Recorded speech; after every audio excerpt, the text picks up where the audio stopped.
Demon King unleashed his full power. The battlefield fell silent, and what was running through the hero's mind was something else entirely. This season's rewards should be enough for a down payment. That unit by the Han River. 3 bedrooms, 1 living room, south-facing. Great light. He'd had his eye on it for 2 months. The agent said if he didn't commit by the end of this month, the price was going up. Honestly, if it weren't for the money, he'd have quit this line of work a long time ago. Dangerous, exhausting, and having to perform that whole noble savior expression on a global livestream. But the market rate for saving the world? Not bad at all. It all started when Earth became a game. Massive demon towers fell from the sky. Monsters poured out from the towers and began slaughtering humanity without mercy. Despair, like the end of days, blanketed the entire world overnight. The demon towers had to be cleared within a time limit to stop the disaster from spreading. Kang Yoo-seong, undisputed #1 server-wide for 4 straight years. 5 seasons. 5 times standing on the final battlefield. Every single time. Him. Documentaries played about him on TV. People went crazy buying his merchandise and plushies. Governments held secret meetings debating if he ever went down, what would the world do? The day the final Demon King of Season 5 arrived, the cultists finished their ritual ahead of schedule. The Demon Stone erupted in a blinding flash of light, then shattered. The difficulty of the entire tower spiked instantly. Nightmare level. A towering figure emerged from the light. The Plague Sovereign. He wielded twin blades, his attack spreading like a plague across the battlefield. Countless serpentine tentacles swept across the arena. Players fell one after another. The holy maiden Maria gritted her teeth and held on,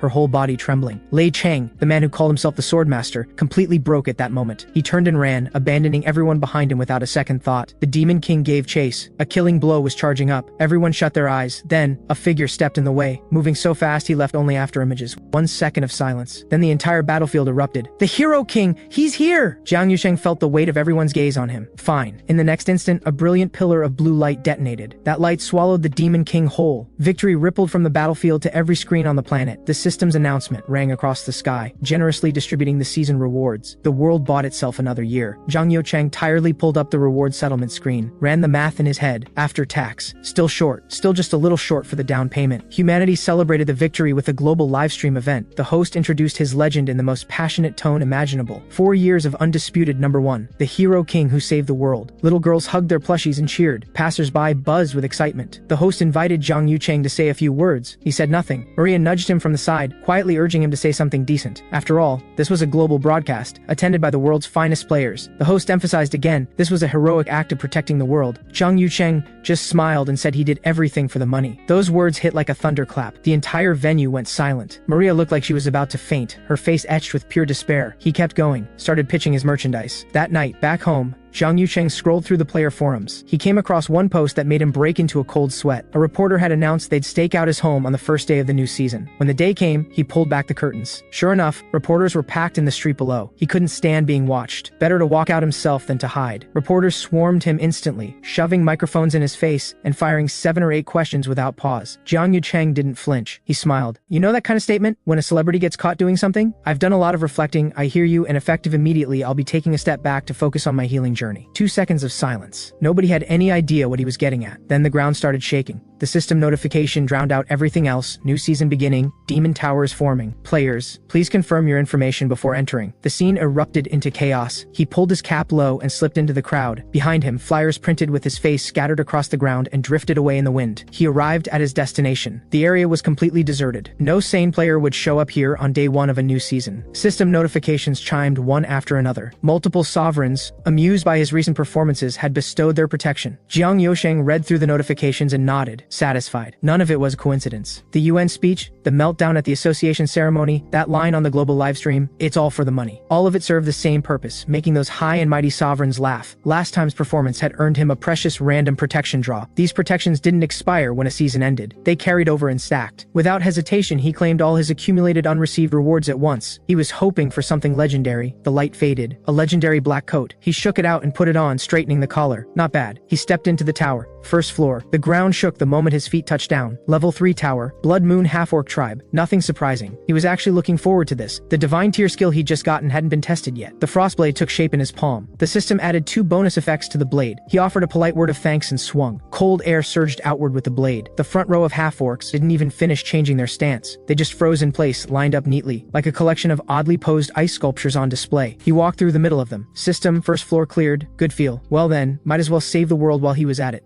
second floor. Still half orcs. He sighed. Couldn't be bothered going around. He charged straight in. By the time the system notification sounded, he was already standing at the entrance to the 4th floor. The non-stop clearing had left him slightly winded. This tower had no rest floor. Whoever designed it apparently thought challengers had infinite stamina. He hadn't caught his breath before another notification came. The Warsong Royal Guard had sealed off the path ahead. These ones looked different. Every face carried the kind of look that said they weren't going to go down easy. No preamble. They charged. Kang Yoo-seong sidestepped the first hit and tried to counter. The feel was wrong. They were a lot harder to break than he'd expected. He scanned his skill bar fast. Nothing good for breaking their defense. Keep dodging. He thought of the item he'd brought in at the start. Hero-grade artifact. Ice crystal armor. Frostbite risk. But this wasn't the time to be picky. A massive axe came spinning straight at his face. Equip. The system responded. Cold energy spread from his spine and flooded his limbs. The blade took on an eerie blue glow. The axe was still coming down. It hit his arm, now encased in ice armor, and snapped with a sharp crack. He didn't step back. He grabbed the handle. Cold spread through the point of contact. The first elite didn't have time to pull free before he locked in place. The rest caught on and swarmed from every direction. The sword started changing. The more he killed, the more it upgraded, growing heavier and larger with each one. He liked this feeling. One sweep froze both the fist and the person behind it. A few more charged from the flank. He didn't look back, just swept the blade tip across. Another upgrade. The great sword split into two. Lighter. Faster. Now this was the feel he liked. A low sweep paired with the blade sent the nearest half-orc straight into the ceiling. Energy kept building, coiling around both blades in a spiral. Kill one, gain one stack. He was starting to understand why people got addicted to this. His blade paths grew denser and denser until there was almost no space between them. Their weapons broke. Their line broke with it. He was about to wrap up when he sensed something behind him, miscounted by one. His edge was slipping. He couldn't be bothered dragging it out. He gathered a frost orb on the spot and shoved it forward. Elite floor cleared. The system issued a special reward. He opened it. Common skill. He stared at it for 2 seconds and sighed. Better than nothing. Equipped. Keep going. Automata's voice popped up. Oh, you're still alive? Spare me. He pulled up his points balance. He'd built up quite a lot. Spend it while you're breathing. Dying with points left is such a waste. He flipped through the catalog. One speed potion, one fire potion. Then he clamped his hands over his ears and blocked out whatever sales pitch came after. System, entry to the final Demon King floor complete. A shadow lunged at him. He threw up a shield on instinct. The shield shattered. He stepped back twice and looked up at the thing in front of him. Those half-orcs from the earlier floors looked like children by comparison. He threw the fire potion he'd just bought. The explosion was deafening. Flames swallowed half the room. The Demon King thrashed around inside the fire. Couldn't find his target. The rage kept stacking. Kang Yoo-seong was already behind it. He lined up the heart and drove the blade in with everything he had. The sword punched straight through that massive body. Liquid sprayed from the wound. He jumped clear. The Demon King didn't fall. The system warning fired at the same time. The Demon King had entered berserk. He glanced at the countdown. Nothing he hadn't dealt with before. Ice shield up. First wave absorbed. That force, taking a direct hit would probably be fatal. So naturally, he wasn't going to take it head on. He drank the speed potion and felt himself become noticeably lighter. The Demon King's fist grazed his face and slammed into the ground, sinking half a meter deep. He counted the seconds in his head. Berserk had a duration. Just outlast it. He wasn't in a hurry to attack. He dodged each hit with the smallest movement necessary. With 30 seconds left, he already knew this one was his. On the count of 3, he snapped his fingers. Berserk expired. The Demon King's legs gave out and it crashed to the ground. System, Demon Tower cleared. He looked at the settlement screen and frowned slightly. Too smooth. Suspiciously smooth. The gift pack opened. Common item. He'd already seen it coming. He sighed and turned toward the next tower. He heard screaming the moment he walked in. A bunch of little things shrieking that they were going to tear this heretic apart. Kang Yoo-seong spread his hand, said nothing. Ice crystals formed and fired. Clean. Skill upgrade notifications popped up one after another. He was in a decent mood. He'd just finished one wave. The second one came. He swung. Didn't overthink it. Frost spread. The imps froze one by one, becoming a neat row of silent decorations. He cleared his way to the top floor without much trouble. The boss appeared, the imp cult, radiating fury. It declared it would offer his blood to the demon lord. The cultist charged along with it. He raised his sword. No particular thoughts. Just cut. System freeze effect triggered. He remembered the skill he'd just equipped hadn't been tested. Good timing. Ice spikes rained down from above, then burst up from the ground and became ice lances. He grabbed one, used the momentum and hurled it. The point of impact froze solid instantly. More lances followed, pinning the Demon King in place. The final strike. The shriek cut off. System reward. Random equipment voucher. He looked at it for a moment. No enthusiasm. System. A faction is observing you. Not unusual. In the Demon Tower world, deals between factions and powerful players happened all the time. This time it was the Shadow Council. They surrounded him. They extended an invitation, phrased beautifully. Something about sharing in hidden whispers. He already had a read on them. Worth considering. But he didn't agree right away. You've made quite a few enemies, haven't you? They said their shield was strong enough. Nothing to worry about. It's precisely because I know that I have to think carefully. He gave a cold laugh. He didn't need pretty words. He needed something concrete. A shadow beast and one dark skill card. He named his terms. Not a tone that invited negotiation. Silence on their end. You think very highly of yourself. Kang Yoo-seong shrugged and turned to leave. Sure enough, he'd barely turned around before they called him back. A black creature emerged from the shadows. Like a cat, but not quite. System, shadow beast obtained. The creature lowered its head and rubbed against his ankle. He crouched down and petted it, satisfied. The shadow blade skill card appeared alongside it. Only then did he nod. Deal. System system, alliance with the Shadow Council officially established. He was in a decent mood walking out. Then he heard someone calling his name. He sighed. Trouble stuck to him like something he couldn't scrape off no matter what. Reporters swarmed him again, this time to congratulate him on clearing 2 level 3 towers in a single day. Obviously, because I'm good. He had no intention of being modest. Then another piece of news cut in. The swordmaster from a neighboring country had cleared a level 4 tower. How many went in? He asked. 5 entered, 4 dead. He understood immediately, used his teammates as shields and walked away with the reward himself. Clean work if nothing else. The swordmaster has entered a level 5 tower alone, the reporter added. Kang Yoo-seong laughed. Charging a level 5 tower on day 1. This guy had a death wish. Going all out at the start of a season was terrible value. Basic knowledge. Unless he'd pulled something exceptional from his last run and couldn't wait to test it. What's your take? The reporter pushed the microphone forward. Idiot. A beat of silence from everyone. So am I, he added. If we're both idiots either way, might as well be the idiot who wins. He tracked down the tower the swordmaster had entered. The moment he stepped in, he knew this wasn't just about proving a point. He was going to take down the man who'd used his teammates as cannon fodder in the very same tower. The tower's world setting appeared, a war between the Empire and the Kingdom, with the odds heavily against the Kingdom. The system required him to choose a side, specifically the one he considered just. The swordmaster had chosen the Empire, the dominant side. Of course, that suited him perfectly. The worse the odds, the better the reward. And wherever the swordmaster wasn't, that was where he belonged. He chose the Rodia Kingdom, no hesitation. His landing point was a crumbling fortress. When the garrison saw him arrive, someone's eyes went red on the spot. He scanned the war council room. The air had that particular heaviness that came right before people started dying. Who's the highest ranking officer here? The soldiers looked at each other. Nobody spoke. Then a short, pudgy man walked in. Before he could say anything, the man was already lecturing him about his lack of manners. He rattled off a list of titles: Noble Defense Commander, with unmistakable self-satisfaction. Then came the speech about morale and honor, with zero awareness of how dire their situation actually was. Kang Yoo-seong waited until the last word left his mouth, then hit him in the stomach. I'm in command now. He dusted off his hands, casual about it. The soldiers didn't intervene. A few of them couldn't hold back and laughed. He climbed to the top of the battlements and surveyed the terrain. This world had no magic. Both sides were capped in what they could bring to bear. The swordmaster was the Iron Sovereign's apostle, equally constrained by this world's rules. Ordinary players could only contract with one sovereign, limited resources coming in. No matter how much a sovereign favored their apostle, they couldn't break the rules, unless there was an exception, and he happened to be that exception. The Jester Sovereign's particular fondness let him receive rewards from multiple sovereigns simultaneously. That was the foundation of his confidence in betting on this fight. He ran the numbers and smiled. Worth it, but he couldn't hold this alone. He needed these soldiers to actually want to fight. Word of the fat noble going down spread through the entire fortress quickly. The garrison's bearing visibly shifted, not waiting to die anymore, but something closer to wanting to fight. That's enough to work with, Kang Yoo-seong thought. The Empire's forces arrived, far more than expected. The base of the walls filled up in an instant. If the vanguard wasn't suppressed, the line would collapse immediately. Kang Yoo-seong didn't move. He called Xiao He. The big creature didn't have a name yet. He called out Xiao He without thinking. A massive black creature pulled itself out of the shadows and landed on the battlements. Both sides froze. The Empire's general shouted down the ones trying to fall back and ordered the formation held. The next second, Xiao He was already in the middle of them. Spikes erupted from its back and drove into every body within reach. No misses. The general's next order died in his throat. Frost followed and sealed everything in that area. Kang Yoo-seong stood on the battlements and watched from a distance. He whistled and let Xiao He handle the cleanup. The rest of the wall was still in combat. He swept his sword and sent a wave of frost rolling out, but his eyes kept scanning. The swordmaster still hadn't shown himself. He knew showing himself first was a risk. It was the same as voluntarily giving away his position. But he wasn't afraid of a direct fight. Being defeated inside a tower like this just meant being expelled, not real death. The longer the swordmaster stayed hidden, the more certain Kang Yoo-seong became about what was coming. The sun began to slide west. The colors on the battlefield deepened toward red. He was getting impatient. Then the things on the ground started moving. The blades lodged in fallen bodies trembled, one after another. Then they pulled free and hung suspended in the air. Dozens of them. The swordmaster had finally made his move. Kang Yoo-seong jumped clear. The first wave of swords passed through the spot where he'd been standing. He spread ice shields in the air, stacking them in layers. You hid that long for this? He said, unimpressed. Though I haven't been idle either. Flying swords came in waves. He cut down several, and the rest shattered against the ice shields. On the surface it looked like the swordmaster was controlling things and he was on defense. He wasn't worried. He tightened his grip and pushed the cold outward. A mass of flying swords froze midair and dropped, clattering across the ground. The rest kept circling, but they couldn't get close. That doesn't work on me. He said it plainly, not as a taunt, just a statement of fact. The words had barely left his mouth when a blast of light erupted behind him. He didn't panic. He didn't dodge. A reflection shield expanded at his back, flooding the space with gold in an instant. The attack went straight back the way it came. When the light cleared, the two of them were face to face for the first time. Kang Yoo-seong assessed his condition. All that effort, and this is what you have to show for it? The swordmaster steadied himself. Do you know what the real victory condition is in this tower? Defeating you. He answered his own question, tone even. Kang Yoo-seong had already figured that out. He hadn't entered this tower to defend any kingdom. Choosing the Empire was just an excuse to stand against him. Every player should be a hero protecting the world. The swordmaster said it with complete sincerity. And someone like you has no right to stand at the front. Kang Yoo-seong didn't engage with it. He only asked one thing, your 4 teammates, who protected them? The swordmaster paused. The expression on his face broke apart. Then came anger, pure, mindless fury, driving him forward. Kang Yoo-seong met it without force, just redirected. People like you die before people like me. But under the weight of that anger, the swordmaster's attacks became suddenly unpredictable. One strike broke through his defense. He looked up. Kang Yoo-seong stood at a higher position, expression completely unchanged. You just use emotion as a weapon, Kang Yoo-seong said flat, like he was summarizing something tedious. At the same time, he sensed movement behind him. He twisted to avoid Xiao Hei's lunge from behind, stumbling slightly as he landed. The swordmaster steadied himself. All the sovereigns are watching. Someone like you will be dealt with eventually. Kang Yoo-seong actually laughed. I'm not interested in fighting you. He was already moving before he finished the sentence, charging straight toward the swordmaster. The swordmaster adjusted his stance to meet the charge, and Kang Yoo-seong's figure swept past his side, cleared the wall, and dropped. The swordmaster stood there frozen. His target was never the swordmaster. It was the Empire's command camp in the rear. The swordmaster finally understood. Kang Yoo-seong had shown himself from the start, not to rally morale, not to confront him directly, but to hold his attention here, so that at the most critical moment, he would have none left. The Empire's rear soldiers saw a player charging at them, and immediately lost their footing. The swordmaster's expression shifted, and he gave chase. The command camp was already in chaos. Someone was shouting to get the Duke out. The tent was split open from outside. Kang Yoo-seong walked in. He scanned the room and found his target. A flash of the blade. The guards' shouts cut off. Duke Ballermut crumpled in shock. The swordmaster arrived to find exactly this scene. His eyes looked ready to split. Weren't you hiding this whole time? Kang Yoo-seong turned around. Why show up now? All I needed was to stop their advance. That's a win. He added it as an afterthought, completely matter of fact. The swordmaster came at him like a man out of his mind, but his figure was already going transparent. System: the Battle of Palace concluded. The Empire's command structure had collapsed. Full retreat. The outcome was decided. The victory emblem appeared before him. Demon Tower cleared. System reward: vitality replenished, along with the option to take 1 skill card from the defeated opponent. The swordmaster roared a vow of revenge before fading. That hysterical voice dissolved into the air. Kang Yoo-seong selected Sword Mastery Hero Grade, took it, filed away, done. The exhaustion came fast and dragged him under. The same dream again. That voice, thick with temptation, asking him if he wanted to be a hero. Just like every other time, he bent down and picked up the mask from the ground. The Jester Sovereign's laughter tore through the dream. He would become the greatest hero among heroes, and then he would be forever misunderstood. The greatest laughingstock of all. He put on the mask and sealed the contract. Every single time he dreamed this, it ended the same way. He jolted awake. His back was soaked. Someone was pounding on the door. He sighed and went to open it. Well, look who it is. He said it in a tone that suggested the opposite of welcome. Park Tae-shik, director of the National Intelligence Agency, contracted to the Assassin Sovereign, ranked 30th server-wide. You look like you didn't sleep either. Park Tae-shik walked in already complaining. The whole world had been a mess since the season started. Why the hell aren't you answering your phone? He didn't finish before something caught his foot and nearly sent him sprawling. He looked down. Dirty dishes everywhere. You live like this? Don't call me that. Kang Yoo-seong frowned and kicked the dishes aside. He bent down to pick things up and mentioned offhand that there was beef noodle soup on the stove. Really good. Park Tae-shik looked at him and dropped onto the couch. Fine, get me a bowl. The scene was too familiar enough to sting a little. When they'd first met, the world hadn't yet become what it was now. Kang Yoo-seong had been 15 then, the best player at any internet cafe in the area. Park Tae-shik ran the place. The first time he saw him, he knew he was different, and then he'd stuck around, something that couldn't be shaken off. To get him onto the professional track, this man had personally gone to his parents and talked for an entire afternoon. After that, he covered his food and housing, helped him train, raised him more or less like a son. He was almost 18, on the verge of making his debut as a professional player.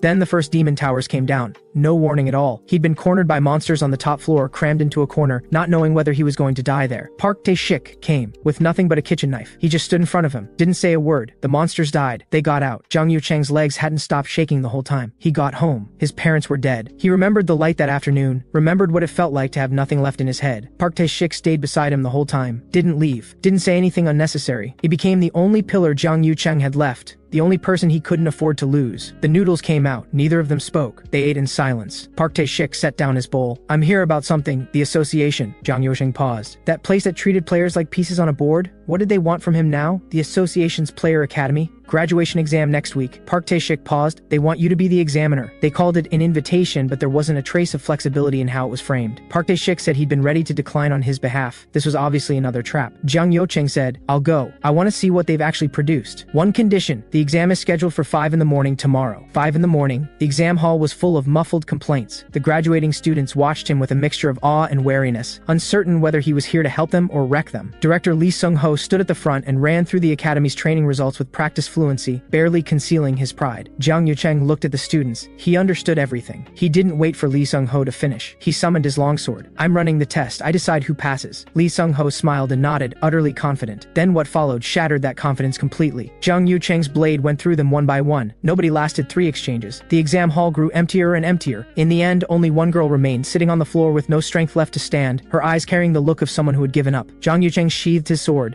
She passes. Because she's lucky. He clapped his hands and said casually, "Go ahead and shut off all the cameras." The association's people couldn't sit still any longer. Several senior figures stormed in. They said he was making a mockery of things, said he had no respect for rules, said he'd betrayed his responsibilities as an examiner. These students, Kang Yoo-seong cut them off. Which one of them got in on their own ability, using the association's resources to get their own people through the back door, then sending real players out to take the hits for them? That was what they'd been doing. Lee Sung-ho's face went red. He called him arrogant, ignorant, said he didn't understand the bigger picture. Then he dropped the pretense and said outright that players were strategic assets of the state, tools. The whole world does this. It's called maintaining peace. Kang Yoo-seong wasn't angry. He just found it a little funny. He'd heard that line too many times. A subordinate came running in and whispered something in Lee Sung-ho's ear. Lee Sung-ho glanced at his phone. The color drained from his face instantly. The Academy's secrets, the full recording of today's test, had already exploded across the internet.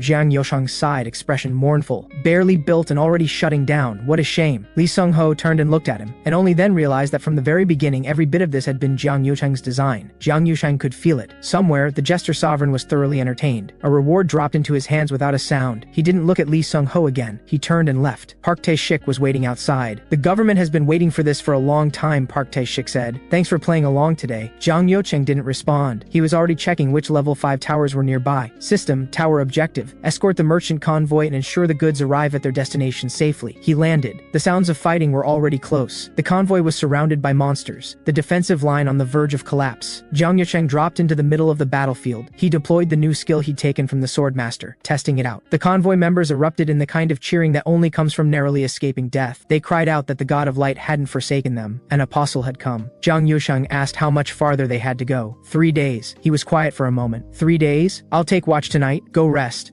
The convoy members placed all their hopes in this apostle of light. He, on the other hand, quietly placed his hopes in his newly acquired vitality necklace. He then unwrapped the Jester Sovereign's gift, and to his surprise, pulled out a precious high-grade growth stone. He decided to hold on to this unexpected windfall for now. Just then, several giant scorpions came crawling toward them. Kang Yoo-seong called out, "Xiao Hei." The black cat's spikes shot out with a sharp whistle, but he didn't just stand back and watch. His longsword leapt from its sheath, sweeping a cold gleam across the monsters. The skill of controlling flying swords at will felt remarkably natural. The system announced a level up. The surge of power that came with it was intoxicating. He had barely wiped the filth from his face when an even larger shadow loomed up from behind, a twisted desert predator, its maw bristling with venomous needles. He gave a resigned smile. It looked like there would be no sleep tonight. With a single command, Xiao Hei clamped its jaws hard onto the creature's body. He drove dozens of flying swords in a rapid, relentless assault. A slight turn of the wrist, and the blades twisted and shredded through the monster from within. Extreme cold finally turned it into an ice sculpture and ended the threat. The next day, the convoy pressed on. A formation of knights was now riding alongside, clear as day. But during last night's brutal fight, none of these knights had been anywhere to be found. The convoy members addressed them respectfully as the valiant warriors of the God of Light. They belonged to the Blood Cross Knightly Order, and had spent the night guarding the goods. Kang Yoo-seong's curiosity about those goods suddenly burned. The knights responded with a cold warning. He should focus on his own task. Their arrogance only made him more intrigued. Deploying light aura knights and even dispatching an apostle of light, the scale of all this was far too large. He deliberately provoked them, saying he wanted to see exactly what precious goods they were protecting.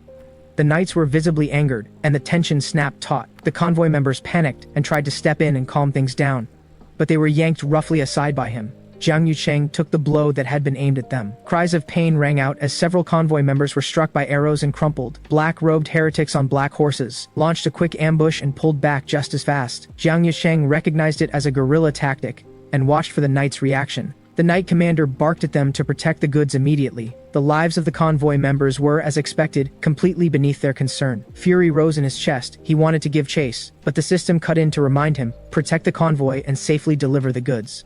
At the same moment, the heretics had already drawn their arrows at him. He hesitated no longer. He hurled his spear with both hands, the wind howling around it. The heretics laughed at him for throwing wild, but the next second, hidden spikes burst from the sand beneath them, sending man and horse tumbling. Kang Yoo-seong leaped high into the air, ready to deliver the killing blow.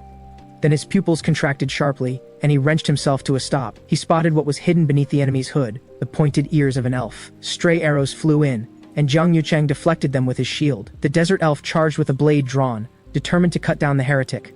Kang Yoo-seong blocked the attack with ease, his mind rapidly sorting through the factions at play. He wanted to know what was hidden inside that carriage, but the elf gave a resolute order to their comrades, "Don't worry about him, just fire."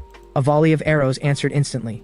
Kang Yoo-seong spread his shield and covered the elf along with himself. The captured elf snarled that taking them prisoner was pointless. Kang Yoo-seong told them to just say what was in the carriage, and fast. Once he heard the answer, he could decide which side he should be on. At that moment, the shield exploded and shattered into countless razor ice crystals. The ice blades hung suspended before every desert elf's face, cold and threatening. Kang Yoo-seong pressed his sword against the elf's throat and demanded the truth about the goods.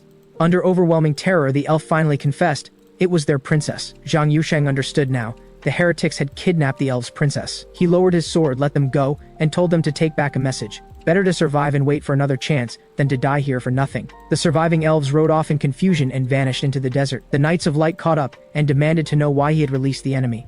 Kang Yoo-seong paid them no mind and walked straight toward the prison carriage. One knight rode in front to block his path and forbade him from getting any closer. Kang Yoo-seong summoned Xiao-hei as a silent threat. Then, amid the crowd's startled shouts, he wrenched the carriage door open. Inside was a woman, just as he expected, bound in iron chains. He asked if she wanted him to get her out. The princess bit back a furious refusal. She wanted nothing to do with the sympathy of a cultist. Then a system warning suddenly blared, pressing him to carry out the mission of light. Kang Yoo-seong acted as though he hadn't heard a word. He raised his sword without hesitation and sliced through the chains. A notification popped up, hidden mission complete. The princess was stunned. The system announced that the Demon Tower's difficulty had escalated, from level 5 to hard. Kang Yoo-seong smiled. The freedom this game offered really was unmatched. Then a cold punishment warning arrived. To betray the light was to pay a price. Several winged light watchers descended. The knights erupted in fervor, crying out for the execution of all those who had strayed. Kang Yoo-seong scoffed at them. They were nothing but bullies hiding behind a powerful name. But he told the princess to stay calm, because he had backing of his own. At his quiet words, a completely different system tone rang out. The Shadow Sovereign endorsed his choice, and a curtain of darkness swept down. The knights' cheers died in an instant, replaced by trembling fear. Kang Yoo-seong smiled with satisfaction. The rewards on this side were indeed better. Countless dark spikes erupted from the earth and pierced straight through the knights. The Light Watchers were both furious and shaken. They blazed with even fiercer golden radiance. But in a single flash of cold light, the lead watcher was cleaved apart by one stroke. The remaining watchers recoiled in terror, unable to accept the collapse unfolding before them. Kang Yoo-seong's figure moved through the feathers of light, cutting them down one by one. The radiance finally went dark. The system updated the faction relations. The Light Watchers now treated him as a mortal enemy. The Shadow Council's affinity, on the other hand, had risen sharply. At the same time, the gazes of countless other factions were converging on this spot. The world of the Demon Tower and the world within the tower were worlds apart. The Blood-Crossed Knights and the Desert Elves were nothing more than creations of the tower. The sovereigns and their factions, however, belonged to the Demon Tower itself, a higher tier entirely. Players were special agents moving between two worlds. This granted them tremendous freedom within the rules. Just as Kang Yoo-seong had now chosen to rescue the princess and trigger a hidden storyline. It was not a moment of impulse. It was a strategy he had calculated. Working with the Shadow Council and standing against the forces of light yielded greater gains. Besides, this was only a level 5 Demon Tower. The risk of punishment was relatively manageable. The rules constrained everyone, even the high and mighty sovereigns. No matter how furious the Light Watchers were, they couldn't bring a high-order angel down here. That was the confidence behind every move he made. It was all within his plan. The surviving Light Watchers roared about purging the darkness, but their attacks swept mercilessly through their own followers. The knights pierced by the light stared ahead with eyes full of shock and despair. Kang Yoo-seong watched coldly, seeing plainly that they cared nothing for their followers. Just like the convoy members abandoned earlier, all of them were disposable pieces. The princess stood nearby, trembling with fear. A deadly beam of light came bearing down, and Kang Yoo-seong charged forward and grabbed her. In the instant he dodged the attack, he summoned Xiao-hei, then crushed that precious growth stone in his palm. The light from the shattered stone flowed into Xiao-hei's body, and power began surging wildly. Several attacks came one after another, and the princess was terrified. Xiao-hei's body expanded suddenly, and planted itself in the way. Blasts of light hammered against its armored back but couldn't move it even a fraction. Kang Yoo-seong stepped onto Xiao-hei's sharp spikes and launched himself into the air. The Light Watcher swung its holy sword to meet him, and the battle instantly reached a white-hot intensity. The shadow blades he controlled tangled with the enemy, but he could feel the strain building. A surprise attack came from the side. He barely managed to block it, but his cheek was still grazed by the cut. He hadn't expected the enemy to still be moving this fast even with his buffs active. Attacks from behind came in a relentless chain. The enemy weaved through the air with nimble ease, and it was starting to grate on him. He wanted a way to end the battle in a single blow. A thought flashed through his mind, maybe he could try that new technique. But just as the power had gathered, an attack crashed in and scattered it entirely. Kang Yoo-seong's body lurched as he struggled to regain his balance. But it was too late. A lance of light drove straight through him. Blood seeped from the corner of his mouth. The shadow blade in his hand went limp and fell. The Light Watchers closed in, their killing intent reaching its peak. At the very last second, a powerful protective force descended. The effect of one who cheats death activated, and he was restored to full condition. The Light Watchers sensed something was wrong. They shouted to cease the attack, but it was already too late. The swords around Kang Yoo-seong rose once more, forming an airtight barrier around him. He announced calmly that the game was over, and began his counterattack. Countless tiny ice blades became streaks of cold light, and tore through those radiant bodies. He stood atop a great sword, looking down at the last figure, scrambling to flee. The sword plunged down, bringing everything to an end. The system announced the battle was over, and all buff effects faded. He landed steadily as sunlight broke through the haze, illuminating the bodies strewn across the ground. Xiaohei returned to its small cat form and nuzzled affectionately against his ankle. He crouched down with a soft laugh and asked if it had shrunk a little again. Princess Celia approached cautiously. She asked in a trembling voice why he had turned against his own people. Kang Yoo-seong stroked the cat without a care and simply said the rewards on this side were better. The princess assumed he had rescued her to demand a ransom. He replied quietly that it was because he found human beings deeply unpleasant. The princess froze, seemingly unable to make sense of such pure, uncomplicated contempt. A few days later, he had escorted the princess to the border of the elf kingdom. The princess offered her sincere thanks. Kang Yoo-seong responded flatly that he had already received his payment. The princess held out a necklace, a token of her gratitude. The system notified him of an accessory of unknown grade acquired, possibly useful in the future. He pocketed the necklace without giving it much thought and turned to leave this world. Back in reality, he headed straight to Busan. It was a task Park Tae-shik had given him. The target was a woman known as a black player, Natasha. She had a notorious reputation, had been expelled from her home country and had entered the country illegally to operate out of Busan. When the train arrived, Park Tae-shik's call came chasing after him without fail. Kang Yoo-seong cut him off with a sigh and told him to hurry up and send a car. The voice on the other end informed him that Natasha's group had already entered a level 5 demon tower. He moved out immediately, heading for the zombie apocalypse disaster tower. The setting was a virus-ravaged city, and the objective was to survive until the designated time limit. 5 players had gone in before him. Stepping inside, even though he had braced himself, the sight still surpassed anything he had imagined. A revolting zombie made from the fused mass of countless bodies loomed before him. Kang Yoo-seong wondered if this thing could even be called a zombie anymore. He was about to draw his sword, when Xiaohei bounded ahead of him with excitement. It licked its lips, eyes gleaming with the look of something that had just spotted a supreme delicacy. After a few nimble leaps, the massive black shadow suddenly expanded. The shadow transformed into a colossal pitch-black whale and opened a maw like a bottomless abyss. It swallowed the writhing mass of flesh in a single bite, then sank back into the ground and disappeared. The growth stone had clearly done its job well. Xiaohei meowed with satisfaction and trotted back to rub against his feet. Applause rang out across the empty ruins. Natasha walked over with an amused smile. She had known all along that he would come. After all, a hero could never turn a blind eye to a force of evil. She laughed and shot back. Was he planning to drag her off and lock her up? Kang Yoo-seong looked at her with genuine puzzlement. What gave her the nerve to be this relaxed in front of him? He supposed his reputation in certain circles wasn't all that impressive, but he had long since figured out that she belonged to a foreign intelligence special operations unit. He asked whether she had lured him here, hoping the zombies would take care of him. Natasha smiled and admitted it freely. Kang Yoo-seong laughed inwardly. If Park Tae-shik hadn't told him she had a rare skill, he wouldn't have set foot in a place like this. Natasha dodged his feint with nimble ease, and gave the attack order with obvious relish. The ground beneath him suddenly exploded, and Kang Yoo-seong leaped clear at the last possible moment. Bullets poured down like a thunderstorm. He moved through them at full speed, weaving as he searched for an opening. Natasha glanced back and taunted him, as if victory was already hers. He thrust his longsword forward, only to find he had pierced nothing but a phantom. So this was the effect of the rare skill Dark Veil. Then he sensed something was off and snapped his head around. He blocked the attack from behind and realized there was a concealed sniper. Something about this didn't add up. The debuff effect of Dark Veil should have affected everyone equally, so why could the enemy still track him with such precision? He wrapped himself in layer after layer of overlapping shields as quickly as he could. At the same time, he called out to Xiaohei, asking it to sniff out the key to breaking the situation. Xiaohei agreed readily and melted without a sound into the shadows. One gunman was complaining about how thick the shields were and trying to think of another approach. Just then, a black cat appeared behind him. In the moment he let his guard slip, Xiaohei's spikes drove clean through his body. The other one recoiled in horror and bolted, trying to break out of the cat's shadow's range. Now Kang Yoo-seong understood. They could actually see Xiaohei's shadow. Just then, a cold blade pressed itself against his throat. Natasha's voice came from behind, ordering him to surrender immediately. Kang Yoo-seong calmly asked whether she actually had the ability to kill him. Natasha spoke with certainty, declaring she had broken him down completely through intelligence analysis. She ran through the unusual points she had tallied, his abnormal scores in tower raids, his distinctive patterns of behavior, and told him to dismiss the Black Cat first, after which they could negotiate terms properly. The smile on Kang Yoo-seong's face grew wider. He asked how exactly she intended to kill him. Before the last word was out, he grabbed her blade and drove it straight into his own throat. The edge passed through, and he was completely unharmed, because this was not his real body. Then 3 sword beams came to rest at Natasha's throat. Kang Yoo-seong suspected that what Natasha actually possessed wasn't the dark veil at all. His perception had been disrupted, yes, but nowhere near enough to throw him that far off. What she truly held was a legendary illusion technique capable of manipulating visual information. The blade in Natasha's hand clattered to the ground and dissolved into points of empty light. Kang Yoo-seong's skill window of the soul had locked her completely in place. She sank to the floor, pale-faced. Every calculation she had made had amounted to nothing. Kang Yoo-seong mocked her for being so sloppy with her craft. The one who should have been devoured by the zombie horde was her, not him. He was about to end the fight when a system notification suddenly fired off. A cold player death announcement made both of them freeze in place. The attacks between them halted. Then the capture alert from the Duel Corporation's forces blared across the area. Massive execution robots locked onto them and dropped from the sky. The classified protection protocol activated, and a devastating wave of attacks came crashing in.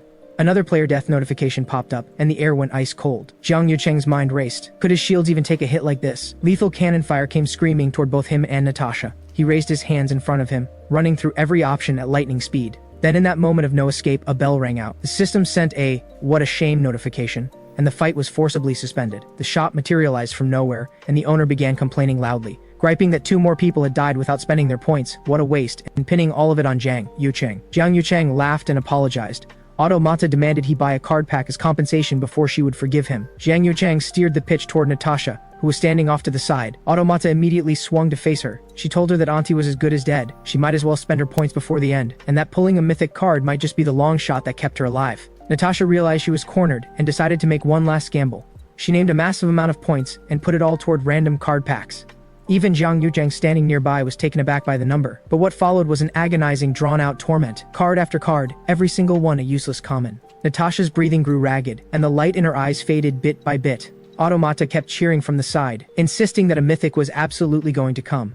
Kang Yoo-seong watched it all with great interest, marveling at how entertaining it was to watch from the shore. The cards scattered across the floor stacked into a monument to her despair. Only a few cards were left now. She prayed desperately in her heart. Even one legendary would do. But when the light faded, it was still a worthless common card. Automata regretfully announced that her luck had run dry, and suggested picking up some potions. Kang Yoo-seong laughed at her. She truly would stop at nothing to make a sale. Automata instantly pivoted the pitch back to Kang Yoo-seong. She told him someone had just bulk bought to pad the odds, and the legendary drop rate had spiked. Natasha watched all of this, and the last thread of her sanity finally snapped. She broke down and screamed at Kang Yoo-seong and that cursed shop girl. Kang Yoo-seong thought she had a point, but bought one card anyway just to try his luck. The system notified him that he had received a common ice-type skill card. He smiled and said it beat having no skill he'd ever heard of. Natasha looked like she wanted to eat him alive when she heard that. Automata said her cheerful goodbyes, and the two of them were left alone.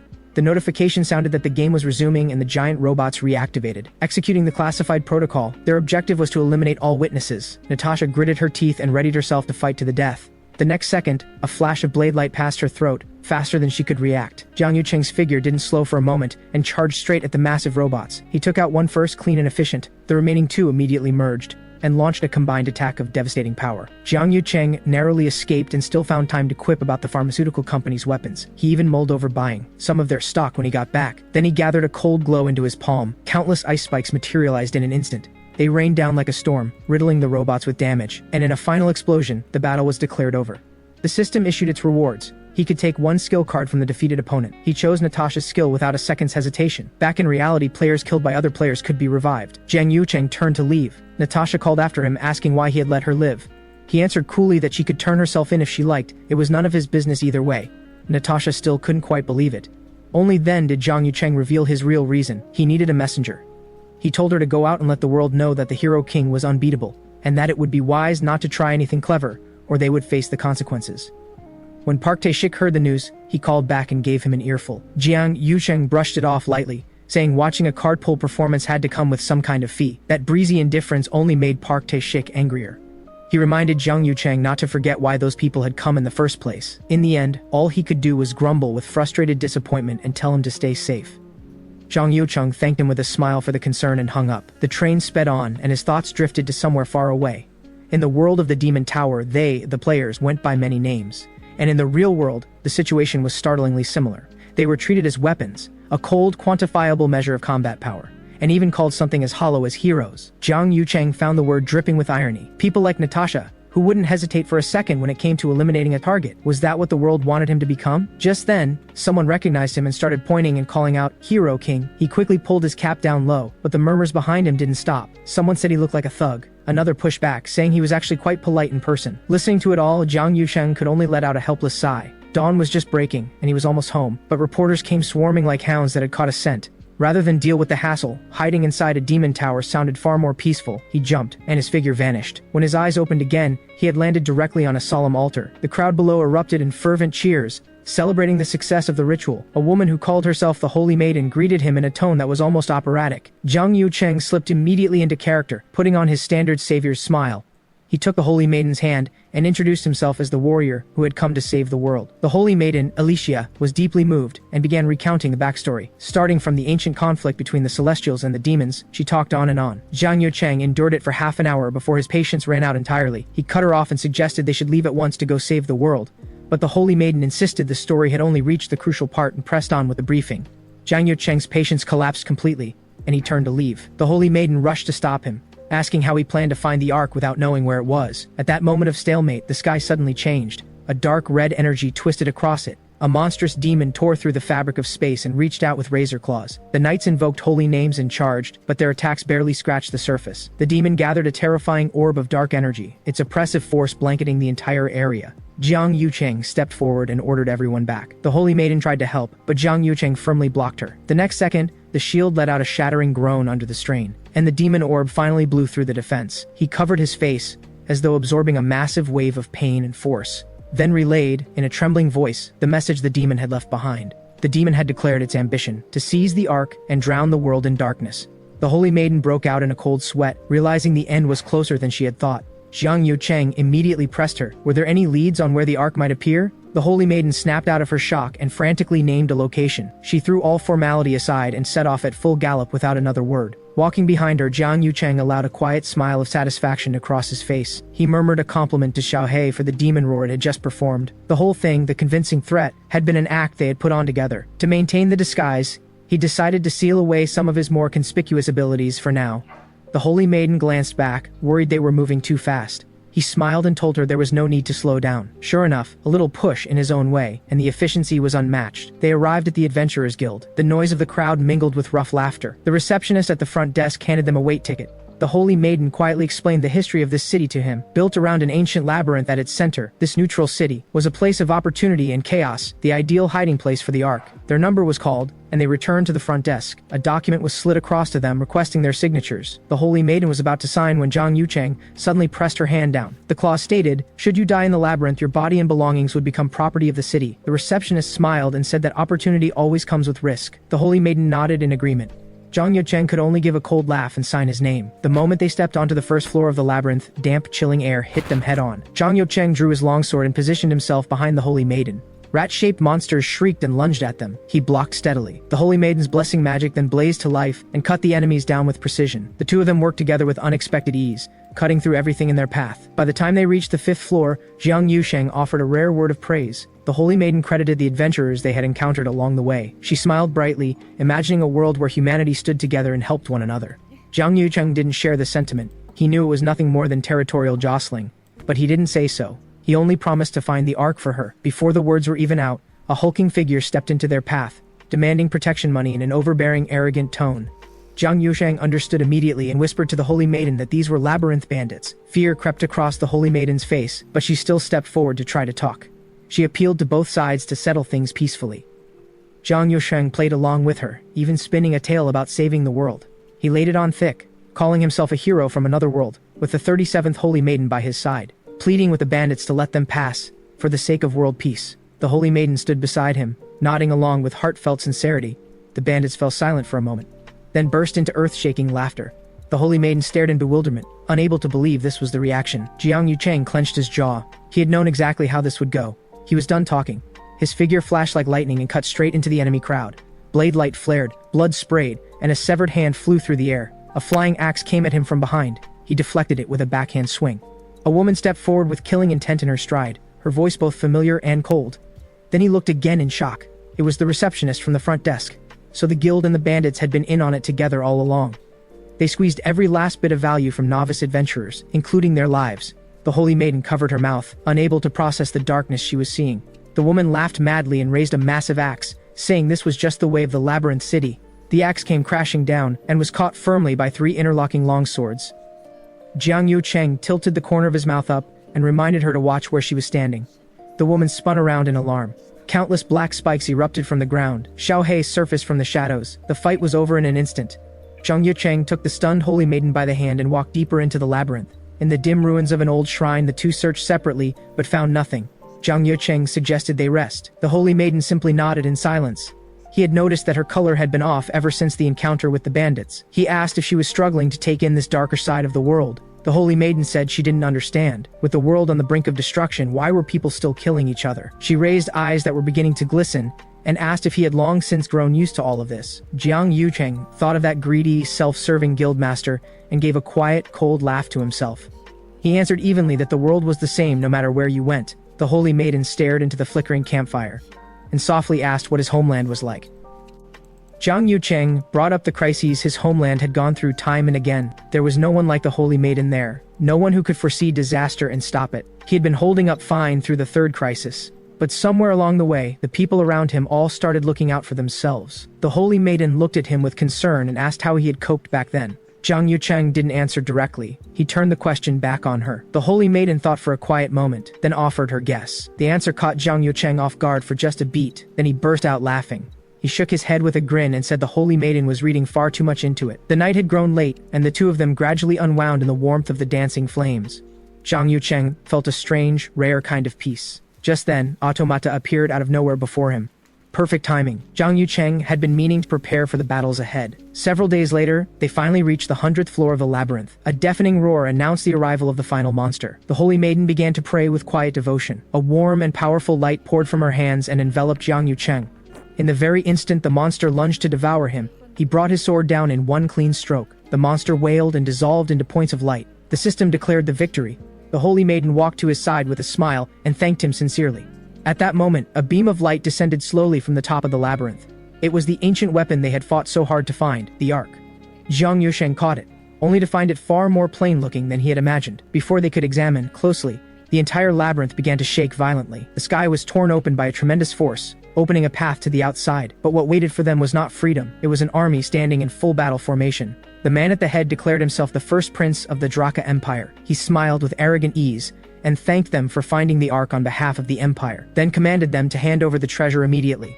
The holy maiden stepped in front of the Ark and told him he could keep dreaming. The prince only laughed with greater swagger and revealed his own Ark. Kang Yoo-seong moved the holy maiden behind him. The system notification sounded, announcing the curtain rising on the final act.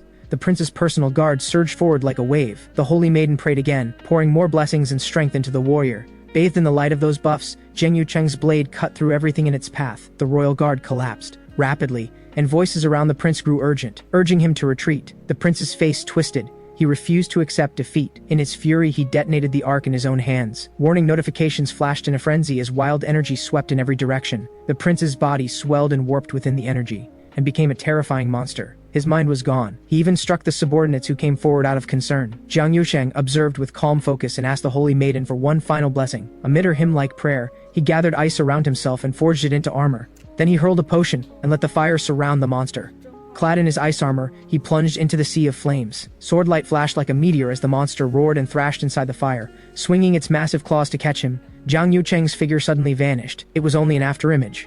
His real body had already leaped high into the air above. Sword leveled downward, the blade drove straight through the monster's body. Mibus finally fell, and everything came to rest. The system notification announced that all the final mission items had been gathered. A massive pillar of light descended from the sky and encased the ancient Ark. Its outer shell peeled away layer by layer, revealing a more refined and powerful core within. Kang Yoo-seong finally let out a breath and caught it steadily. At the same time, he received qualification to enter the Awakening Tower. He turned and held the Ark out toward the Holy Maiden, but she shrank back in alarm, insisting she had no right to wield such power. Kang Yoo-seong reassured her she was the best possible choice, better her than someone without a brain holding it. He spoke from his own experience. Those who had been destroyed by power had usually fallen into obsession because their sense of responsibility ran too deep. But her ideal was to unite people, and that was exactly what the Ark's power was for. The Holy Maiden looked at the faint glow in her palm, and finally let go of a long-held burden. A system notification followed, and Kang Yoo-seong left with quiet satisfaction. He had earned the Holy Maiden's deep trust and a special protection. Exhaustion settled over him, and when he got home he fell into a deep sleep. When he woke, he realized this one tower had taken him an entire week. He laughed at himself for getting too relaxed, but shook it off quickly. A few days later he went out again, only to run straight into a wall of reporters who had been lying in wait. Seeing no way to escape, he ducked into the nearest demon tower. The reporter stood there, baffled. The tower showed no information at all. A chilling thought formed. He had entered an awakening tower. Inside the tower, a voice remarked that it had been waiting for quite some time. Mirrors surrounded him on all sides, each reflecting a different version of himself. Kang Yoo-seong impatiently told it to get the test started. The reflection turned to face him and laughed at his impatience. All the reflections shifted into battle stances. The mirrors shattered in an instant. He walked calmly through the fragments. Another figure came walking toward him. It was a Kang Yoo-seong wearing a jester's mask. Kang Yoo-seong showed no surprise. He simply crystallized an ice sword with cold focus. Both attacked at the same moment, two identical forces colliding mid-air. He dropped low and charged. The other answered with exactly the same sword technique. Every attack was replicated perfectly. Every block came at precisely the same moment. Ice spikes clashed against ice spikes. Dark blades crossed dark blades. Even the damage both of them took was completely identical. That familiar, nauseating feeling welled up again. He tried to summon his familiar, and was blocked by the rules. It seemed he would have to use the old method. He suddenly stopped and dropped his guard entirely, then swung his sword at the other with full force. The instant the blade pierced the other's body, a burst of agonizing pain erupted in his own chest. Both were run through by each other's sword in the exact same posture. The masked figure asked why he had to take everything so seriously. On this stage, one could become any role at will. If you can be a hero, you can just as easily be a villain. Why be so fixated? Because nothing in this world is worth taking seriously. Kang Yoo-seong ignored him and swung again. He grabbed that mask and tore it off with everything he had. The figure's head burst and splattered like murky water, then vanished entirely. The battle stopped abruptly, and only his heavy breathing remained in the empty tower. He picked up the jester's mask from the ground and slowly put it on his own face. He looked up into the void and asked if there was anything else to deal with. The jester's sovereign appeared and told him to take the new power with him. In a hospital in the real world, the smell of antiseptic hung in the air. Park Tae-shik sprinted down the hallway. Only when he saw Kang Yoo-seong lying in the bed did he finally let out a breath. Kang Yoo-seong immediately complained that he had shown up empty-handed, but Park Tae-shik heard from his sharp tongue that he was going to be fine. He deliberately urged the Hero King to get back out there and protect the peace. Kang Yoo-seong feigned weakness and claimed his chest had literally been run through. Park Tae-shik called his bluff without hesitation. He had obviously already used a recovery potion. Kang Yoo-seong let out a long sigh and admitted that this wound was genuinely different, because the one who had dealt it to him was his very unusual sovereign. The awakening required to reach level 50 was no small thing. His form of awakening required him to defeat another version of himself with his own hands, and the reward for winning was every skill and stat he had ever accumulated. He then shifted gears and asked directly what his next assignment was. Park Tae-shik's expression turned serious and said they needed to track down an arsonist. At that very moment, a building in the city was already being consumed by roaring flames. People were screaming and fleeing in terror, the scene a vision of hell.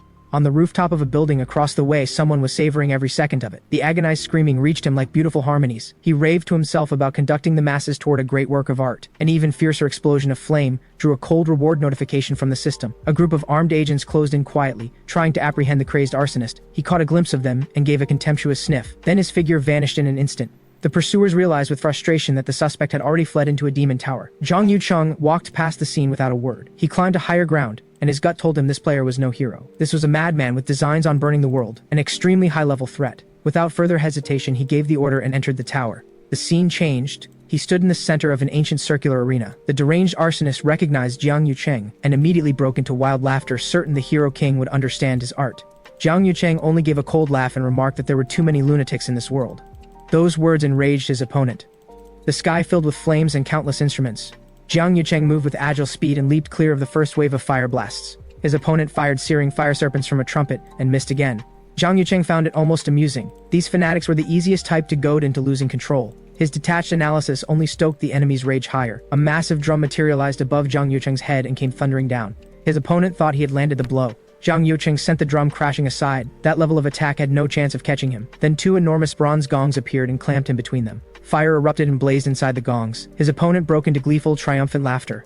The thought of creating an immortal masterpiece with the Hero King thrilled him to the point of trembling. But Kang Yoo-seong's blade came slashing in from a completely different direction. He pointed out that the man had been looking at the wrong target. That was only an afterimage.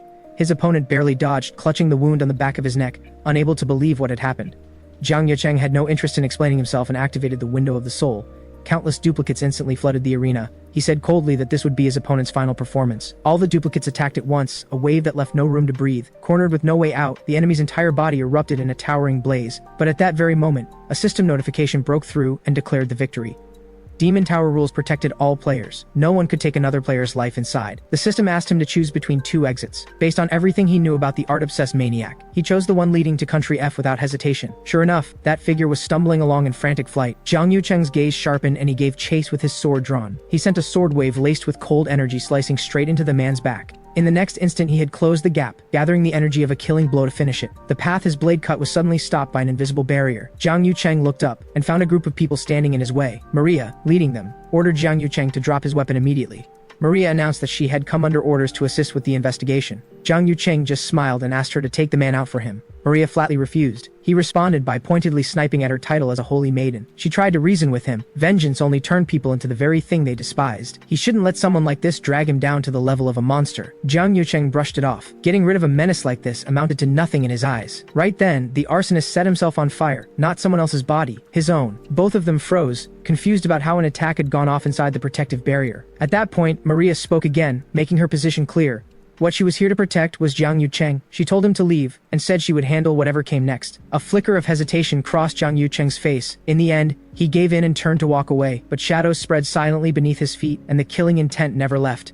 A blade of pure darkness suddenly erupted and drove straight at the barely breathing criminal. Maria seemed to have anticipated it. Without even turning around, she blocked the strike. Kang Yoo-seong admitted with a quiet sigh that the ambush had admittedly been a waste of effort, but the shadow suddenly shifted shape, opening a vast maw that swallowed Maria's defense whole. Maria turned to find nothing but a glaring splash of crimson on the ground. She followed the trail of blood and caught up. Kang Yoo-seong was completely surrounded. The system reported that his provocation index was spiking. The Jester Sovereign was beside itself with delight. But he suddenly demanded, did any of them know how many people this madman had killed? Sometimes a black rank player was more dangerous than a demon tower. Maria forced her emotions down and tried to argue back. Kang Yoo-seong cut her off. He understood her concern. He just wanted her to know that he didn't mind becoming the kind of monster everyone feared. But Maria told him to turn around. She said it to him plainly, one word at a time. You have never been a monster. The coldness on his face cracked just slightly at those words.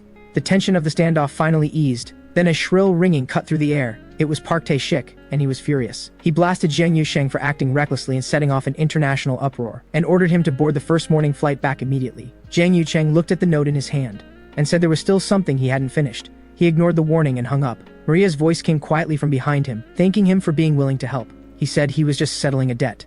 Maria heard those words and allowed herself a small smile of relief. He suggested she stay. She stood and said she'd see him in the morning. He shook his head at her coldness, but then noticed she seemed to be on the edge of saying something. Outside the door, the pretense of a smile fell away, and doubt filled her mind. Was it really all right to ask this of him? The next day, they stepped into a new demon tower. The scenario required them to protect the king and the nobility and hold back a pursuing revolutionary army. The carriage raced through a rain of arrows. Kang Yoo-seong fired back at the pursuers behind them with ice spikes. He proposed holding the enemy at the broken bridge ahead. Maria agreed with a nod. The bridge collapsed behind them. The pursuers were cut off on the far bank, howling in rage. The leader of the revolutionary army stepped forward and called out to the holy maiden with tears streaming down his face, demanding to know why she wasn't standing up for justice and the new era. Without the holy maiden's support, they could never achieve final victory. He begged Maria to come back to them and not stand with the monarchy.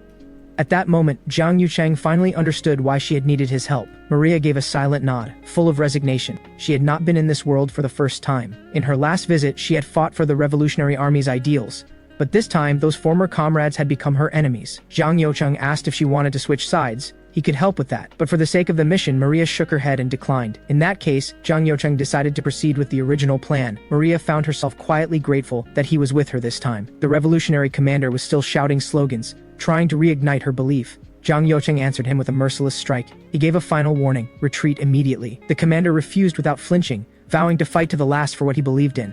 They put on specially crafted armor and formed up in a stance ready to face the visitor. The attack came suddenly, and the first cannon fire was aimed squarely at Maria. She leaped and dodged with quick instinct, then began to pray under her breath. Warm and powerful buff energy wrapped around Kang Yoo-seong in an instant. The world slowed in his eyes, every movement sharp and clear. Maria raised her shield and moved to charge forward, but darkness blotted out her vision. Kang Yoo-seong's voice came through, telling her to just hold her shield. He fought alone, relishing the new dimension of strength that came from the Holy Maiden's blessing. Sword light flared, and the enemy fell one after another. He was barely even straining. When the dark veil lifted, only silence remained on the battlefield. Maria shut her eyes, unable to bring herself to look at the carnage spread across the ground. Zhang Yucheng reached a hand toward her and told her they needed to move to the next location. They had to catch the fleeing royalist faction, or everything would have been for nothing. Riding on Zhao He, Maria leaned against his back and let out a soft sigh. She had never meant for him to carry all the killing by himself. Zhang Yucheng just laughed and said he was happy to. A complicated warmth stirred in Maria that she had no words for. The next city they arrived at was already swallowed in fire and chaos.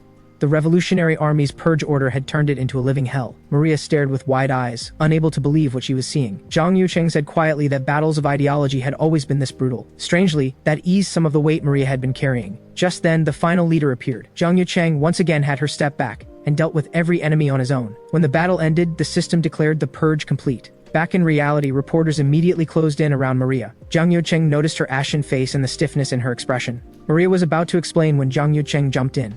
Deliberately using a suggestive tone, he said they had spent a passionate night together. Maria frantically denied his version in a loud voice, but Zhang Yucheng kept playing dumb. The reporters went completely wild over the explosive rumor. The chaos unexpectedly delighted the Jester Sovereign. It also relieved the pressure, and Maria was finally able to manage the media. A generous reward dropped in, a package of shadow and assassination skill cards.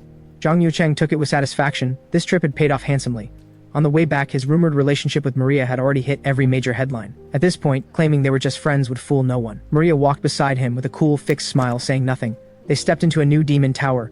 A dragon and frost skeletons came charging at once. Zhang Yucheng asked her to give him a buff. Maria fired back on purpose, her tone so overly sweet it made his skin crawl.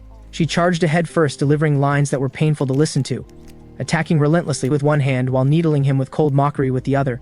Zhang Yucheng could only sigh and quietly fall in with her rhythm. For a full month after that, the two of them somehow kept this bizarre dynamic going, clearing demon tower after demon tower. Before he left, Maria came to the airport to see him off. Zhang Yucheng glanced back and jokingly brought up the farewell kiss custom. Maria couldn't help but comment on his personality, then admitted quietly that he was a teammate she could rely on. Zhang Yucheng smiled a farewell and turned toward the boarding gate, but her voice carried from behind him, clear and unhurried. Thank you. Thank you for being willing to fight for this imperfect world. On the plane, those words echoed in Zhang Yucheng's mind. He didn't feel like he was doing anything great. It was simply the most natural choice. The Zhao He in his arms suddenly spoke, startling him. It calmly explained that evolving naturally came with the ability to speak. Zhang Yucheng complained that it could have said something sooner, but Zhao He turned the tables. It said it couldn't stand watching its owner bicker with women all day, and told him to get to work. That reminded Zhang Yucheng of the card pack he still hadn't opened. He opened it with high hopes, wanting a genuine legendary card. This time, he finally pulled the steel multiplier he had long been after. He also gained the class of Shadow Assassin. The combination of darkness and assassination attributes would bring a massive boost. He hugged Zhao He with excitement and planned to test the new deck the moment he landed. After returning home, he had a new assignment, but on the way he drew stares from passers-by. People were surprised to see the Hero King walking into a bar in broad daylight. Inside the dim space, a figure was completely drunk and snoring away. Zhang Yucheng's barely contained anger snapped, and he woke the man up with a sharp tongue lashing. The man was still deep in his hangover and had the nerve to demand who Zhang Yucheng was. He even grabbed a glass and threw it, then started name-dropping his father's power and influence. Zhang Yucheng laughed despite his fury and complimented the man's connections while patting his head, then grabbed him by the hair and dragged him out of the bar. He had originally gone to the association to test his new deck, but the guildmaster had pushed this promising newcomer onto him for a ride-along. Looking at the wasted rich kid in front of him, Zhang Yucheng was thoroughly annoyed. The man sobered up slightly when he heard he'd be tagging along with the Hero King. Zhang Yucheng held onto one last shred of hope, that at least his ability might be stronger than his character. They entered the demon tower. In front of them loomed ferocious butcher monsters. Zhang Yucheng kicked him forward and told him to show what he could do. The young master shrieked and bolted, then turned around and ordered Zhang Yucheng to fight. Zhang Yucheng just watched with cold eyes. People like this, who relied on their gear and their connections, were never going to protect the world. He only stepped in when the young master was begging for help. The new skills Shadow Step and Blood Bind made a brilliant showing, finishing off every monster in an instant. He prepared to give the young master one more chance, but the man went straight back to threatening him with his father. The last thread of patience snapped, and Zhang Yucheng's smile disappeared entirely. A ride with the Hero King wasn't something for people like him. The skill Dark Notice activated, and a death mark appeared over the man's head.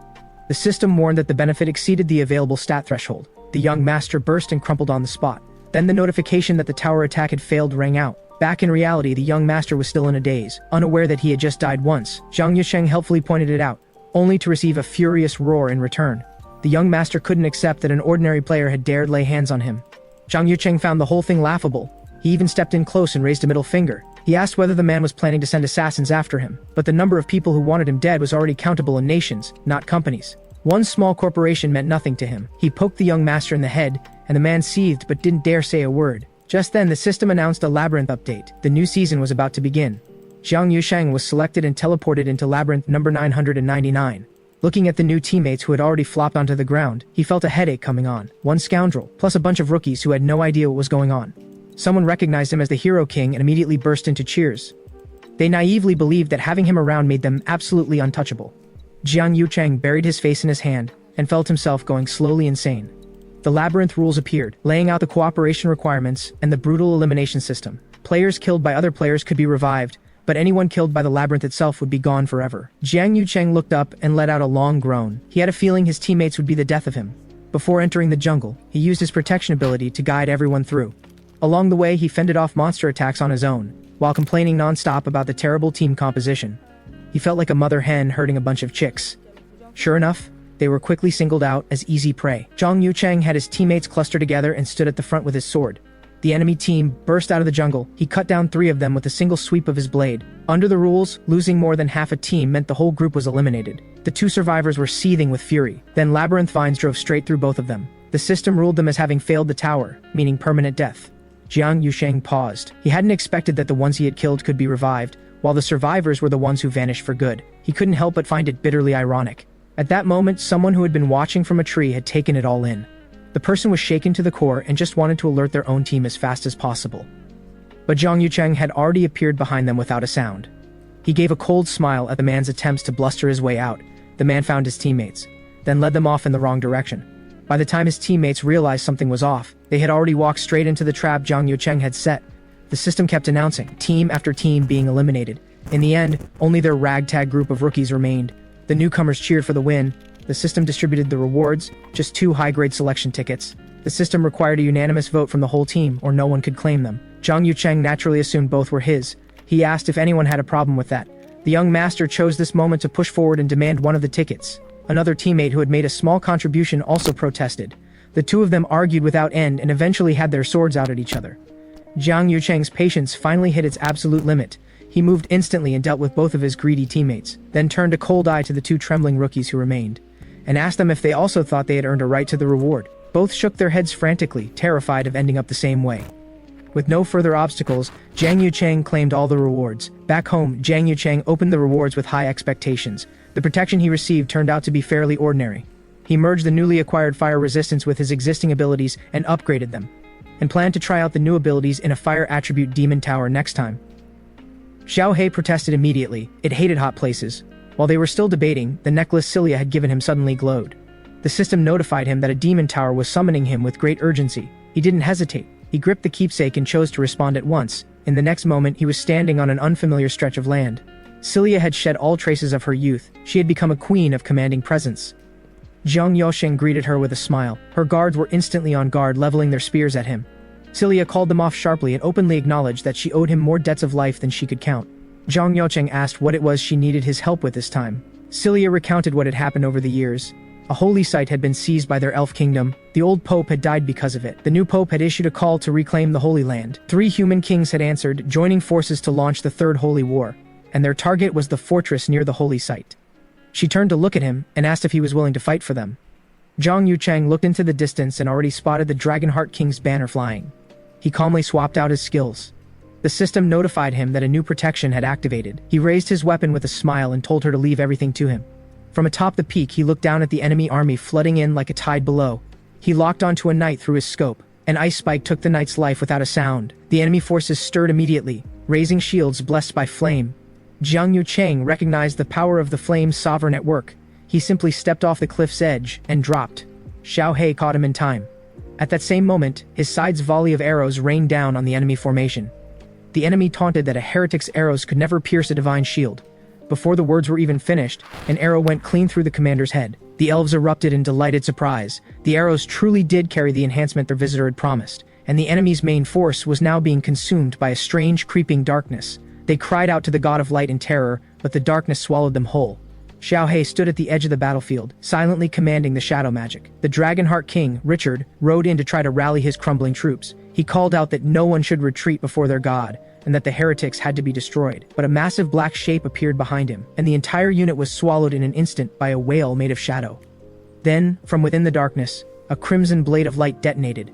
The Dragonheart King roared, and by sheer force of divine inspiration, he cleaved through the shadow shackles with a single strike. The remnants of his force screamed their fanatical war cries and launched another charge. That reckless, all-or-nothing intensity even caught Kang Yoo-seong off guard. The enemy came charging in with overwhelming force. Kang Yoo-seong turned and prepared to face them alone. Then, without warning, an explosion erupted right in front of him. The elf warriors charged to the front line with blazing fervor, swearing to wipe out every heretic. Kang Yoo-seong broke into a cold sweat. He had just remembered that his own side were equally fanatical believers. The battle raged fiercely, and for a time the elves held the upper hand. They were slowly closing in on the enemy commander, the Dragonheart King. But the king swung his great sword and cut down the advancing warriors with ease. Kang Yoo-seong met those savage, violent eyes. The final showdown was at hand. Ice and fire collided in a furious clash, like a duel written by fate. Kang Yoo-seong wanted to see for himself whether a dragon heart truly beat inside that chest. He activated his skill and branded the death mark onto his enemy. This strike was meant to expose a weak point and sharply drain the opponent's power, but the Dragonheart King let out a thunderous roar and refused to yield to any heretic. He turned his sword around and drove it into his own mount. The blood made his weapon blaze with an ominous red glow, and instead of weakening, his power surged. Kang Yoo-seong's chest tightened. The debuff had no effect on him at all. The Dragonheart King offered the blood to his god, praying for the strength to strike down the heretic. Even more powerful attacks followed in quick succession. Kang Yoo-seong was forced into a rapid retreat. He switched skills swiftly, several ice swords crystallizing in the air and firing out, but every strike was blocked one by one by that crimson great sword. The blood on the ground began to boil, forming countless bloody hands that reached toward the king. The hands coiled around him layer by layer, nearly consuming him whole. Kang Yoo-seong realized the blood was also compatible with his new skill, so he mapped out the final range of the technique. He raised his hand and quietly gave the command, "Rise." The enemy soldiers who had just been cut down and left for dead began to stir. The Dragonheart King initially laughed it off as a clumsy trick, but the next moment his roar cut off abruptly. The fallen soldiers truly had risen again, and were now charging at the king they had once served. Spikes burst from the bodies of the undead soldiers, riddling the Dragonheart King with wounds and blood. The system noted that the undead technique had low utility and deactivated the skill. The outcome was decided. Kang Yoo-seong walked slowly toward the defeated man. A flash of his sword, and he cut off that head without a moment's hesitation. The sunset bled red across the sky as he carried the Dragonheart King's head back to the queen. Queen Celia spoke with grave solemnity and reminded him that this was only one of the three so-called kings among the heretics he had defeated. Kang Yoo-seong gave a silent nod. The road ahead was still long. Late into the quiet night, he breathed in the lingering smell of blood and rust on his palm. He rubbed the dried blood from between his fingers and turned to leave. Just then, a faint green glow bloomed behind him. The figure of the shopgirl appeared. She reminded Kang Yoo-seong that his core skill had reached its maximum level. All he needed to do was upgrade the shop, and he could purchase a powerful awakening stone. Kang Yoo-seong finally let a smile cross his face. He spent an enormous amount of points and upgraded the shop to a higher tier. At the same time, he exchanged them for an awakening stone and a new frost sword technique. When daylight came, war arrived again right on schedule. His upgraded equipment made him utterly at ease against the enemy forces. Everywhere the frost passed, the enemy was turned into rigid ice sculptures. Yet the enemy's commander had not appeared once throughout. He looked toward the deathly silent command tent and decided to go in himself. Before he moved, Celia brought an unexpected piece of intelligence. Bloody Beard Balebro had secretly relocated his camp the previous night, and the intelligence had leaked from inside the human camp. Kang Yoo-seong was surprised Celia saw it as an opportunity. She proposed that he lead an elite elf unit to carry out a decapitation strike. Kang Yoo-seong stepped into the tent. Frost spread from beneath his feet in an instant. The tent was dim inside, and a figure was seated at the center. He was about to speak when that figure simply slumped forward. The liquid in the cup spilled across the ground, giving off an ominous smell. Kang Yoo-seong understood in an instant. It was lethal poison. A wave of grim absurdity hit him. So-called holy war, no different from the games played back on Earth. Nations forever slaughtering each other for their own interests. With a true enemy right before them, they were busy with internal purges. He crushed the poisoned cup underfoot, contempt filling his chest. He brought the news back, and Celia was shaken. She surmised that this could only be the work of the High King. He wanted to eliminate his biggest rival on the eve of the Holy War and claim all the glory and power for himself. Kang Yoo-seong added that they would also absorb the remnants of the allied army and use them as fresh cannon fodder. Deep in the night, a mood of self-satisfaction filled the High King's tent. His subordinate reported that the Dragonheart King's death had been pinned on the elves. The High King smiled with satisfaction. Everything was in his hands. He would take in the dead king's troops under the banner of divine will. He ordered that the surviving forces of the other kings all be placed at the front lines to serve as the ideal human shields and drain the enemy's strength. New war broke out again. The remnant soldiers charged with battle cries about avenging the god of light. History repeating itself. But if every enemy was killed, would that truly bring peace? He stopped turning it over in his mind and raised his hand to release the buff he had purchased from the shop. A warm westerly wind answered the call, washing over their side of the battlefield. He quietly threaded biting cold into the breeze. The warm wind suddenly transformed into a blizzard and drove straight into the enemy. The enemy used flame shields to resist the cold. They raised the Dragonheart King's inherited sword and prayed to the god of light. In that instant, the Light Sovereign and the Flame Sovereign both bestowed their blessings simultaneously. The Light Watchers joined the human faction. The enemy's morale surged, crying out that their god had never stopped watching over them. Then the Shadow Sovereign's blessing fell upon the Elven archers. Their arrows transformed into invisible shadows, their power multiplying sharply. The Frost Sovereign was not to be outdone and sent down an even more savage blizzard. The battlefield had become a grinding machine, where the gods themselves wrestled for dominance. Kang Yoo-seong watched all of this madness with cold indifference. If this was the kind of war the gods wanted to see, then they were nothing but malevolent gods through and through. He waited no longer and threw himself into the battlefield. He just wanted this war to end as fast as possible. At that moment, the Shadow Council sent down 100 puppets. He crouched on the back of a racing shadow puppet and marveled at the scale of the support. But the enemy's reinforcements were equally staggering. The god of light had sent down 50 angels. Kang Yoo-seong locked onto the figure clutching a sword of light. The opponent shouted their faith and launched a fierce slashing strike. It was only then that Kang Yoo-seong noticed his opponent was wearing the same coat as him. A jolt ran through him. He wondered for a moment if his opponent might also be a player, but the opponent called him a foolish heretic and a visitor. Kang Yoo-seong immediately dismissed the thought. The two clashed intensely in the air. Kang Yoo-seong complained that his opponent could grow wings and fly wherever they pleased. A system notification sounded. The Shadow Sovereign had granted him a pair of wings. Enormous black wings spread open behind him. He felt a wave of exasperation. He hadn't meant to end up with wings of his own, but now it had turned into a full-blown aerial brawl. The High King, meanwhile, grew more excited with every exchange. He warned Kang Yoo-seong that abandoning the god of light would not end well for him. Kang Yoo-seong asked with cutting sarcasm in return whether poisoning the Dragonheart King had also been the will of God. His opponent sidestepped the question and shattered his sword with a sudden strike, then declared with confidence that whatever he received was simply what God had willed. Just as the sword of light was about to land on Kang Yoo-seong, everything changed. The Kang Yoo-seong that had been struck suddenly shattered into an ice sculpture. His real self blinked into existence from behind and drove home a lethal backstab. It looked like the outcome was settled. But then a system alarm blared. An 8th grade archangel was about to possess the High King. Kang Yoo-seong watched helplessly as his opponent's wounds healed before his eyes. Even larger wings unfurled. Both sides received another wave of power, and the battle escalated again. Hellfire coiled around the sword of light, frost crept over the ice blade. Above and below, everything descended into chaos. Against the dark sky, only the light of their clashing blades flickered. With the Archangel's possession, the High King's power exploded, and Kang Yoo-seong began to fall behind. One of his wings was sliced off. His opponent pressed the advantage, the sword of light driving straight for his heart. Just as the opponent's face broke into a smile of victory, Kang Yoo-seong's severed wing suddenly erupted with countless spikes. The finishing blow from the frost swords that followed completed the job. Kang Yoo-seong let out a long breath that had been uncomfortably close. The system announced that the High King and the possessing Archangel had been destroyed. He knocked on the one wing he had left and regretted how much it had gotten in the way, then stepped onto his own sword and discarded the other wing as well. A gash was torn in the sky as the High King's body came plummeting down. The soldiers stared in stunned silence as the sovereign power fell. The system notified him that the historical timeline had been disrupted and his equipment would cease to exist. The cross pattern on his coat quietly vanished. At the same time, he received a new piece of equipment called Fallen and a massive sum of points. Kang Yoo-seong let out a breath. At long last, that insufferable war was over. The moment he returned to reality, blinding flashes and reporters surrounded him. He blocked his face, unable to understand why he hadn't ended up back home. A sharp-eyed reporter spotted that the cross on his coat had disappeared, and pressed him on what it felt like to be so far ahead of every other player. It was only then that Park Tae-shik came rushing over. He immediately picked up on something. The Kang Yoo-seong standing before him felt different somehow. Kang Yoo-seong took the microphone and said he was planning to say something outrageously inappropriate. The reporter's eyes all lit up at once when they heard that, but he dropped his voice and asked whether anyone here liked war. A stunned silence fell over the crowd. No one answered.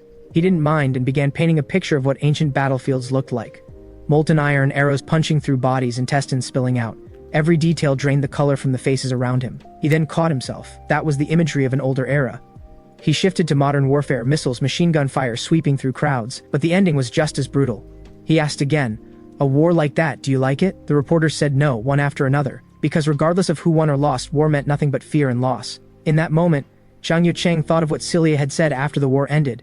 She said that even though she had won, she felt deeply afraid.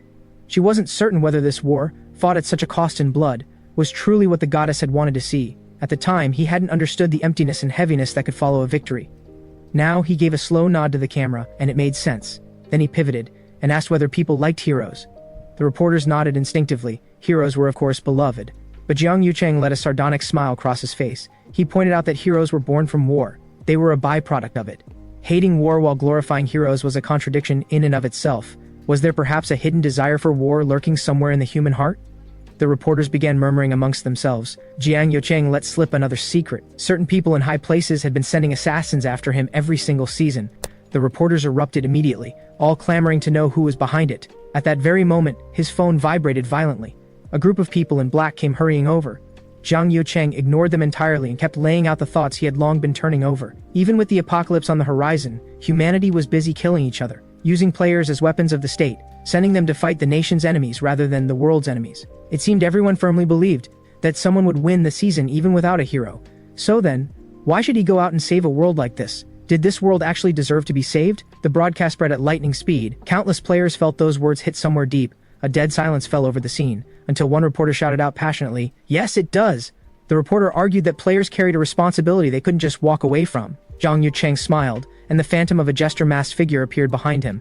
The phantom said if you can be a hero, you can just as easily be a villain. But he simply shook his head and said he was just thinking out loud. Before the words were fully out, Park Tae-shik came charging over, and physically hauled him away. Even as he was being dragged off, Kang Yoo-seong turned back to face the cameras one last time. He told everyone to stop talking to him about mission and conviction. On the ride back, system notifications kept chiming. The sovereigns were overjoyed and sent a generous stream of rewards. Back at home, Park Tae-shik handed him a can of beer. Kang Yoo-seong had braced for a tongue lashing and felt a little on edge. But Park Tae-shik said that as the person who knew him best, he understood how much he had been carrying. A warmth stirred in Kang Yoo-seong's chest. But he deliberately said that the holy maiden knew him better. Park Tae-shik immediately pushed back with indignation, insisting she wasn't even close. Then showed off the legendary grade gear he had just obtained. He could see the exhaustion in Kang Yoo-seong's eyes, and invited him to go clear a demon tower together to clear his head. A stormy night. A short-haired woman slipped a note to her companion. She murmured that the deadline was before the meeting. After her companion left, she took out a pocket watch and found the hands had stopped. She whispered to herself that this pocket watch had been a gift from her godfather. Kang Yoo-seong and Park Tae-shik stepped into the rain at that very moment. The woman sensed that these might be the strangers the rumors spoke of. She approached without hesitation and opened with a request for their help. Her name was Rebecca of the Capone family. She then led the two of them to meet with the head of the family. On the way, she quickly explained the situation. Black York was secretly controlled by 5 major families. In 3 days, an important business meeting would determine the power structure. But shortly before, her godfather, the former head of the family, had been killed, along with the organization's top people, all cut down in the attack. She had once been a wandering orphan. Her abilities had awakened, and her godfather had taken her in as an adopted daughter. Out of the debt she owed him, she had fought desperately during the attack to save his son, who was now the nominal heir of the Capone family. She pushed open a heavy wooden door. Inside was a framed portrait of a middle-aged man. Then a chair slowly turned around, and a young child's voice came through. Park Tae-shik couldn't hold back a laugh and bluntly said the head of the family was a little kid. The boy Vito flushed red with fury and loudly defended his position. Rebecca did her best to smooth things over. She even told the strangers they simply didn't know greatness when they saw it. Vito was quickly appeased and announced they should get down to business. Kang Yoo-seong took a seat but immediately noticed Vito's restlessness. Rebecca spoke on the family's behalf. They needed to rebuild and seize power. More critically, the people behind the earlier attack had to be eliminated. Kang Yoo-seong asked who the suspects were, and Rebecca named the other families. The Gambino family, whose standing was unstable and who hungered for conflict, topped the list. Kang Yoo-seong thought for a moment and offered an extreme and simple solution. Kill everyone, and the problem solves itself. Rebecca agreed at once. Those people would have to be dealt with sooner or later anyway. But Kang Yoo-seong pointed out that the head of the family himself didn't seem to feel the same way.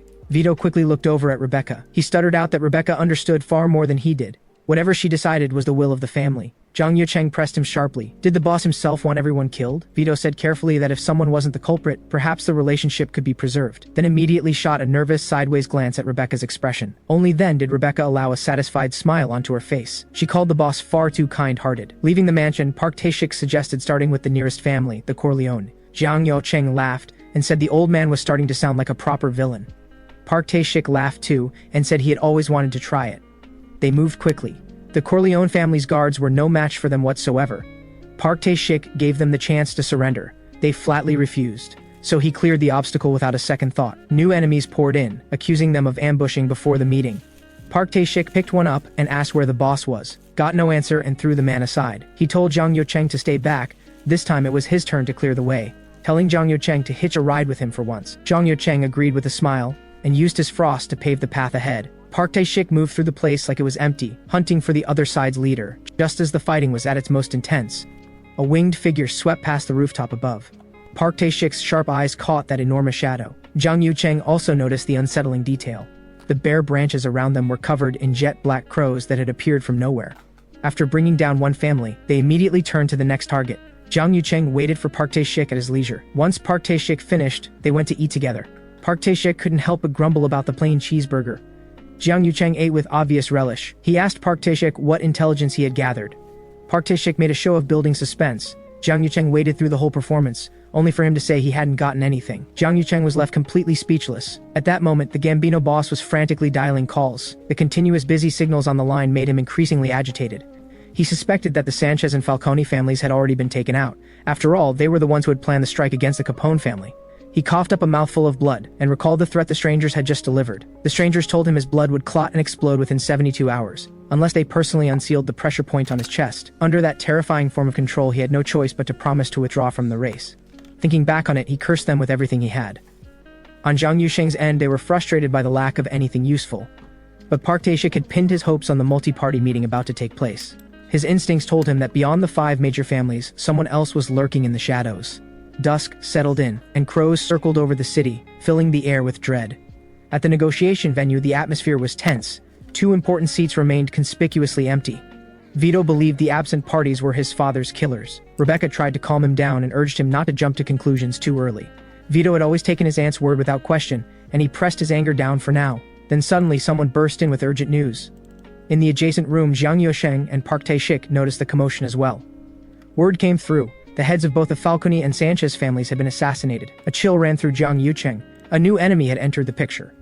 Park Tae-shik scoffed that the 5 major families really were pathetically weak. At that very moment, the entire venue was plunged into total darkness. A spotlight fell and the cloaked Night Crow made his entrance. In the name of justice, he issued a thunderous accusation against everyone in the room, condemning them for corruption, exploiting workers, and disrupting order. In the name of a hero, he declared that justice would be served here tonight. Countless crows flooded in with him and began attacking without distinction. Vito demanded to know whether he had killed those 2 bosses. The Night Crow admitted it freely, and said their deaths had been carried out the same way as Vito's father's. He called Vito the wicked spawn of a villain, and fired a killing feather with a flick of his hand. At the last possible moment, Jang Yoo-seong's shield absorbed the blow, and it was in that same instant that the Night Crow recognized Rebecca. Rebecca swore in that moment that she would make him pay. The Night Crow came at her in a fury. The system announced the appearance of the Dark Hero. Jang Yoo-seong understood now. This was the real enemy. Xiao Hei launched forward and bit down hard on the Crow King's wing. The Crow King flinched in pain and spun around. A sharp counterstrike sent Xiao Hei flying instantly. Jang Yoo-seong's eyes went cold and he closed the distance without hesitation. He reached out and grabbed that dark wing, and used the new skill. Expose weakness activated in an instant. The Crow King transformed into a small golden bird and began spilling his own secrets uncontrollably. Hidden feather knives, lethal explosives planted across his body. Reverting to his true form, the Crow King erupted in fury and came at him with even greater speed. But Jang Yoo-seong was already gone. Only an afterimage remained. He reappeared behind his opponent and called him a bomb maker. The Crow King, exposed, said nothing more and blew his whistle to call the final battle. The sky full of crows moved at his command. A relentless chain of explosions turned the battlefield into a sea of fire. Park Tae-shik was scrambling to dodge. He shouted out that this time it was his turn to take on the boss. Jang Yoo-seong just laughed with ease and said he was fighting a hero, not a boss. Even as he spoke, his blade slid across the enemy's chest. The Crow King pressed a hand to the wound and asked in genuine confusion, why would a stranger lower himself to become the pawn of evil forces? He began listing the crimes of the Capone family, telling the story of how his own people had been killed. This city had long been corroded by money, and the law was nothing but decoration. He and his comrades were the true bearers of justice. He reached a hand out toward Jang Yoo-seong, wanting him to see the truth and stand alongside them. What answered him was a spike, driven home without mercy. Jang Yoo-seong said with distaste that he couldn't stand people who talked too much. He grabbed the mask of justice and tore it from the man's face, and found a face that had barely left boyhood staring back at him. The boy's eyes were filled with absolute resolve. The next second, he pressed the detonator in his hand without hesitation. The entire building began to shake. The boy laughed wildly and screamed out the final truth. That woman had set the killing trap long before any of this. Park Tae-shik shouted as he came sprinting over. Xiao Hei rushed in too, swallowing Park Tae-shik and snatching up Jang Yoo-seong in its jaws. It carried those who mattered most out of the inferno. The next morning, smoke still drifted through the streets. Rebecca thanked them. She expressed gratitude for keeping their word and helping the Capone family reclaim its power. But Jang Yoo-seong slowly raised his sword and leveled it at her throat. He asked whether all of this had been her plan from the very beginning. Rebecca kept her composure and asked what he meant. Jang Yoo-seong produced a feather as evidence. The Crow King had already laid bare everything she had done. colluding with outside forces, assassinating her godfather, eliminating the other families, all of it done to install a puppet and crown herself the underground queen. Rebecca suddenly smiled and claimed that everything had been for Lord Vito. She had done it to clear away every external threat and every internal cruelty for his sake. Kang Yoo-seong was unmoved. He pointed out that she had betrayed the man who gave her everything and played everyone around her. Park Tae-shik put it more bluntly. She had simply raised the boy to be useless. Rebecca let out a cold laugh and told them to ask Vito himself. Before the words were out, Vito was already standing in the doorway. Rebecca panicked in an instant, opening her mouth to explain but finding she had nothing left to say. The boy's eyes were full of disappointment as he slowly raised the gun. A gunshot rang through the quiet dawn, and the system's clear stage notification sounded. Back in reality, Park Tae-shik was still lamenting that he hadn't gotten to be the main character. That easy mood lasted less than a second before a subordinate came rushing in with urgency. He brought news that knocked the air from the room. A level 5 demon tower was on the verge of collapse. The tower in question had originally been under assault by an association team. After failing the first attempt, they had managed to pull out, but fell into panic. They were afraid that failing would cost them precious points, so someone put forward a reckless suggestion. Maybe selecting hard mode and trying again could salvage the score. Everyone froze. That was tantamount to suicide. But the sunk cost and the terror of being demoted had them by the throat. In the end, wishful thinking defeated reason, and they made their choice. The second attempt ended in a total wipe and triggered the tower's collapse directly. Kang Yoo-seong rode in a car toward the scene, his brow tightly knit. He understood the association's rules were harsh, but this was still inexcusably foolish. The phrase tower collapse dragged up a weight of dark memories. In the earliest seasons, it had been a disaster that erupted regularly, and every collapse had come at the cost of countless lives. Some of those lives had been the people who mattered most to him. Whether it had happened before or after he became a player, the wound still cut deep. But things were different now. He calmly reviewed and adjusted his skills and equipment. This time, he had to make certain there was no margin for failure. The vehicle arrived at the scene. The sky above was warped by a massive, pulsing halo. Players who had barely made it out looked at him as if they were seeing salvation itself. Kang Yoo-seong just frowned in irritation and locked his gaze on the center of the disturbance. The system began its merciless countdown, announcing that the collapse was imminent. He calmly announced that everyone who met the criteria should clear the battlefield immediately. Anyone who might get caught in his attacks, anyone who couldn't keep up with his pace. Then he added with a smile, "That means everyone except me."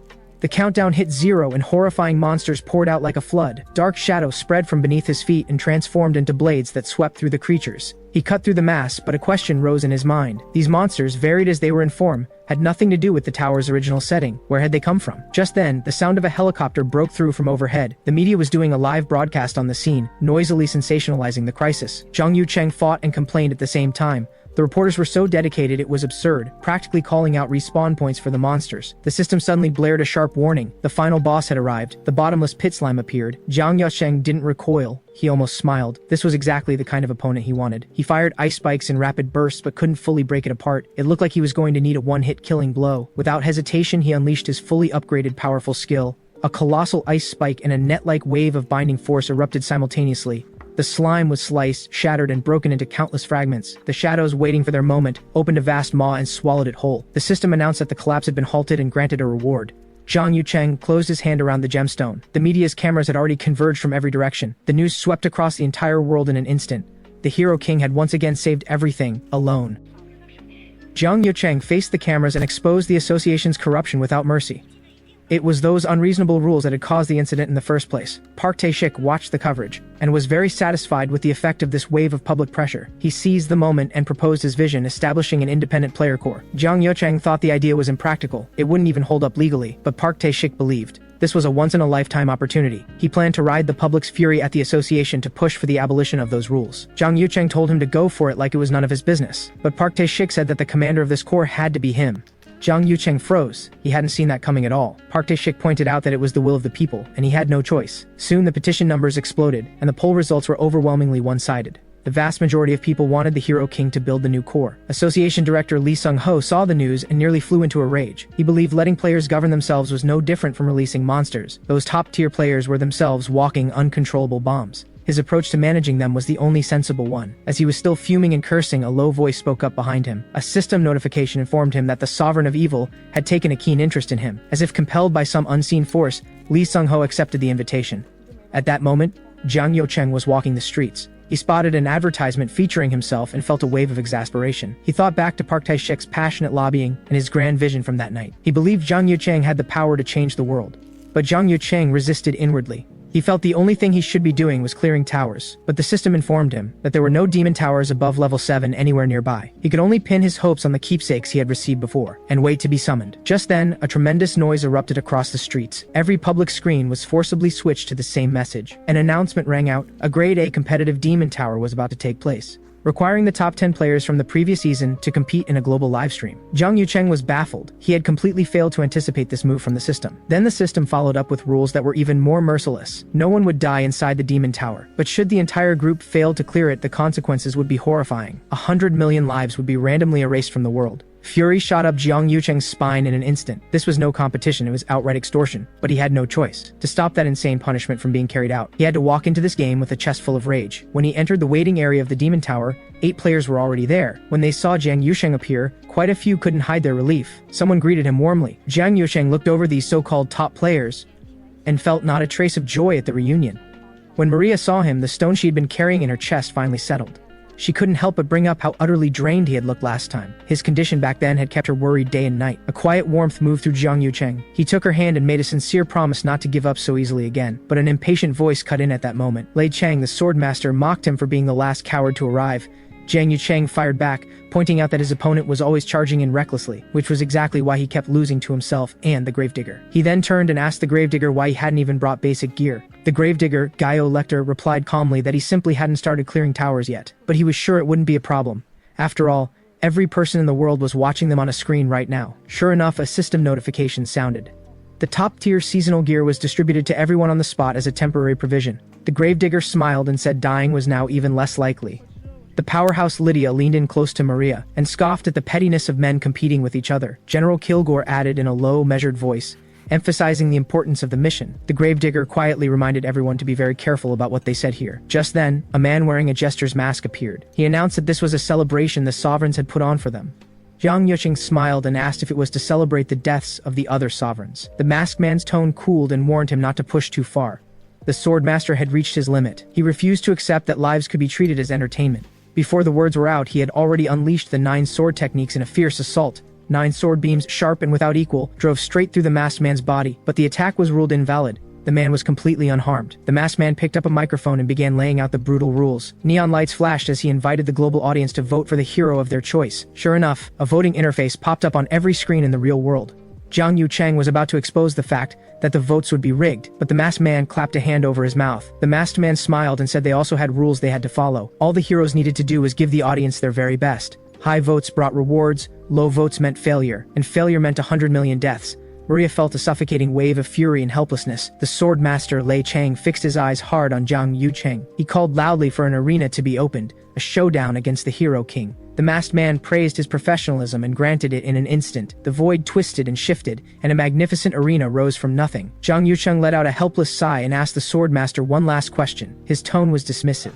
Did he really want to relive the taste of crushing defeat? Those words set the swordmaster's fury fully ablaze. He swore to avenge the humiliation of his loss on the first day and came at him with his sword. The sword light wove into a dense net, dazzling and lethal. Kang Yoo-seong was forced into the fight and had no choice but to reveal his hand. The next second, something that stunned everyone happened. He used the exact same 9 sword techniques. Everyone gasped. The swordmaster was the most astonished, suspecting a connection to the mirror sovereign. But on closer look, the sword intent was subtly different from his own. When the 2 swords locked, Kang Yoo-seong suppressed him in pure swordsmanship. The swordmaster couldn't accept it. A lifelong devotion to the sword surpassed. The gravedigger said with sincere admiration that this was the hero king in his perfect form. Who among those present would dare dream of cutting down a king like this? The powerhouse woman laughed at that, and asked who wanted to take him down more than anyone else. The gravedigger shook his head, and said her view was too narrow. He gestured at all the burning, hungry eyes around them. Those were the ones who truly hungered for it. And in the midst of all that uproar, Maria's face had gone completely white. She couldn't understand, with 100 million lives hanging in the balance. These people had nothing in their heads but how to defeat the hero king. She recalled something Kang Yoo-seong had once said, and now felt it fully. Even on the eve of the world's end, everyone was busy killing each other. She thought back to the first and second seasons. It had been so completely different. Everyone had been united, clearing towers for the sole purpose of saving the world. That pure, simple conviction was gone now without a trace. In the stands, every gaze turned toward the arena was full of calculation, and she had noticed. The stronger the players became, the stronger the demon towers and their kings grew. It was as though this were a brutal, endless race of escalating evolution. Down in the arena, the duel had reached its most intense point. The swordmaster's mind was filled with confusion. The strangeness of how the battle was going was beyond his understanding. There had to be some secret behind the Hero King's strength. He was certain that if he could find the key, he could win. The wound on his chest stung sharply, but he only felt more excited. A temporary loss didn't matter, he just wanted to see the essence of that power. But then Jiang Yucheng's voice suddenly turned cold. He said he had grown tired of playing along with his opponent's abilities. The next second, a sharp savage kick sent the swordmaster flying hard. He was going to make him see the gap between them clearly. The long sword drove into the ground, and cracks spread across it like a web. Then he activated his secondary deck. The moment the smoke burst apart, his whole appearance transformed. His hair cascaded down like a waterfall, and a crimson light blazed in his eyes. This was the mythic skill. Heavenly Demon Descends. He hovered in the air, like a true demon god come down to the mortal world. The swordmaster coughed blood, and genuine fear finally rose in his eyes. Heavenly Demon's first sword, Cleave. The words fell, and the blade was already there. Countless invisible slashes completely overwhelmed the swordmaster. Blood sprayed, and he lost every ability to fight back. Heavenly Demon's second sword, Erase. A torrent of terrifying energy came surging out and consumed everything in its path. The red light lit up every face in the crowd, shock written across every one of them. When the light faded, all that remained in the arena was a deep crater. The masked man announced the overwhelming victory at the top of his voice. In the live voting, the Hero King held an absolute lead. The swordmaster knelt in the rubble, his spirit completely shattered. Jiang Yucheng maintained the Heavenly Demon stance and walked toward the audience seats. The dark aura swirling around him made the air feel impossible to breathe. He seemed to be heading toward the Gravedigger. Then a massive skeleton materialized behind him, the iconic equipment and skill of the Gravedigger's class. Everyone was stunned. The spectators cried out in disbelief, asking whether he was even human anymore. Jiang Yucheng swept his gaze across all the shocked faces, and asked with a smile if this was their first time seeing this kind of copying ability. The Gravedigger and the Powerhouse immediately pointed out that this was no ordinary copy. Any other copy could only mimic the form. It couldn't hold power this strong. The smile on Jiang Yucheng's face deepened, as if he was thoroughly enjoying their confusion. He finally lowered his voice and let out a secret. He had long since formed a contract with the Sovereign of Truth. From that point on, he could only speak the truth. Even now, broadcast to the whole world, the Gravedigger only cared about one thing. Was he the next target for a duel? Jiang Yucheng shook his head and said he despised pointless fighting above all else, especially fools who couldn't judge their own limits and had the nerve to challenge him. He proposed that from now on, everyone could only speak the truth. The masked man cheered loudly and transformed the arena into a podium. Jiang Yucheng tapped the microphone and let his voice carry to the entire world. He reminded the audience that this vote was a matter of life and death for 100 million people, and warned them not to treat it as carelessly as voting for a president in a certain country. The Gravedigger immediately warned him to watch his words, but Jiang Yucheng turned on the Gravedigger with a knowing smile, and asked if he was afraid of what might slip out about his dream to revive the Third Reich. Those words hit like a thunderclap. The Gravedigger's face went iron gray in an instant. He raged that there was no evidence for such a public accusation. Jiang Yucheng calmly explained that the contract allowed him to peer into lies and secrets. Everything he said was fact, beyond any doubt. The Gravedigger erupted in fury and sent a wave of skeleton soldiers surging forward. Jiang Yucheng replicated the exact same techniques and kept speaking. He remarked that the scoundrels in this arena were far more than one or two, then named Count Pyramid. The Count tried to keep his composure and started making excuses.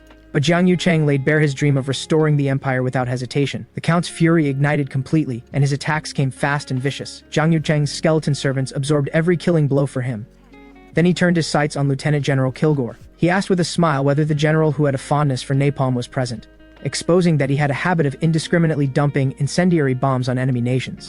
A warmonger who was thoroughly addicted to conflict. The general finally had enough and came roaring at him in a charge. Jiang Yucheng caught that fist with one hand and didn't blink. The general erupted in rage and unleashed his unique skill, summoning pitch-black fighter jets. The other players scrambled in panic, terrified of being caught in the disaster. But the next second, an equal number of jets materialized from behind Jiang Yucheng. The two groups of jets collided and detonated in a catastrophic explosion of fire across the sky. The general hadn't imagined his signature technique could be perfectly replicated. The Gravedigger accused him of destroying his comrades' reputations.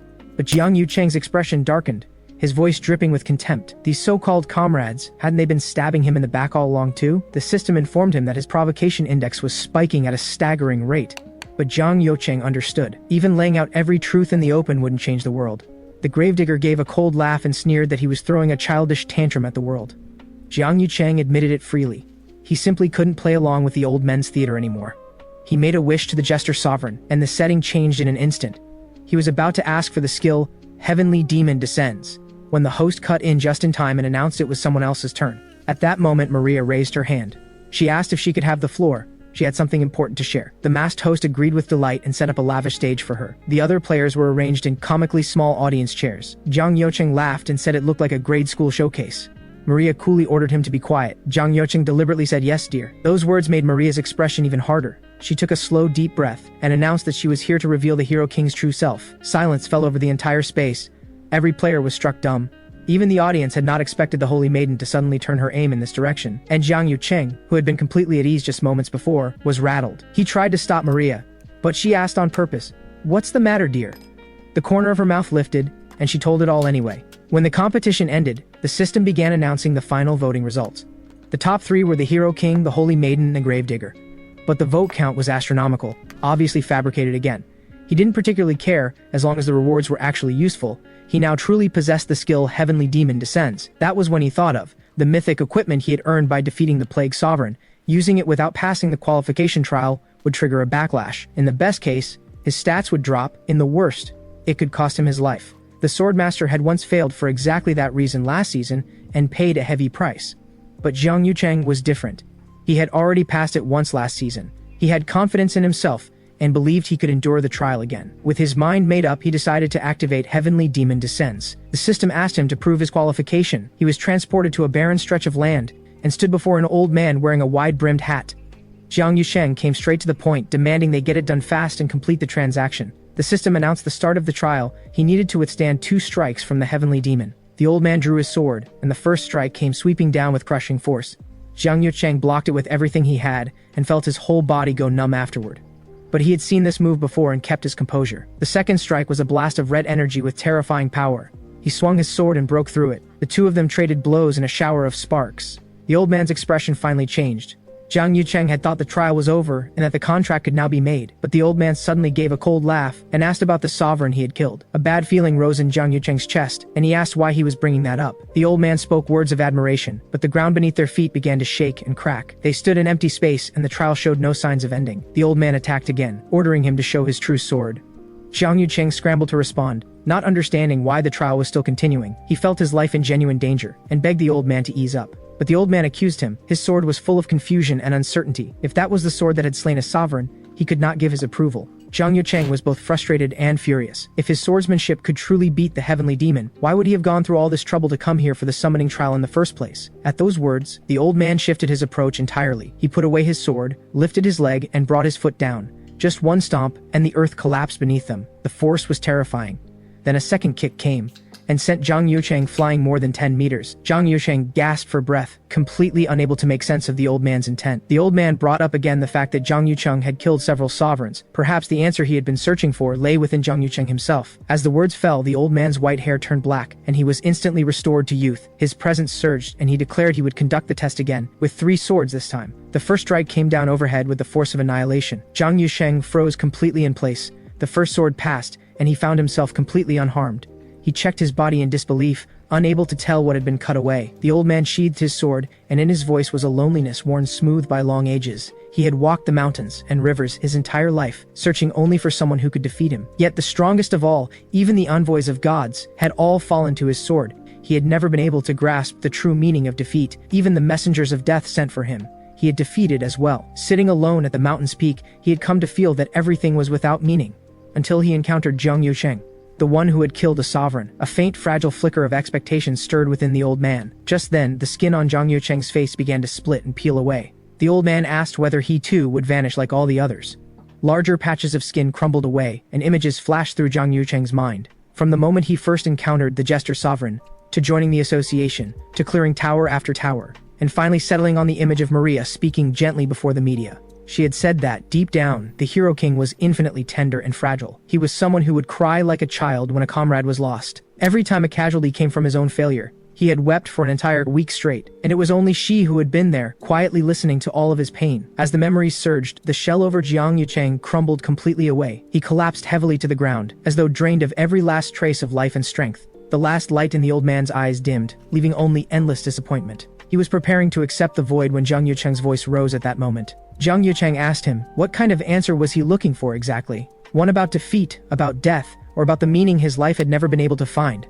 Kang Yoo-seong thought of what Maria had said after all of that. She said that even through all that suffering, even having been broken apart, Kang Yoo-seong had not given up. He kept on fighting for the world. Even if the thing itself might hold no meaning whatsoever, he had already come to understand, you can destroy what exists, but you cannot destroy nothing.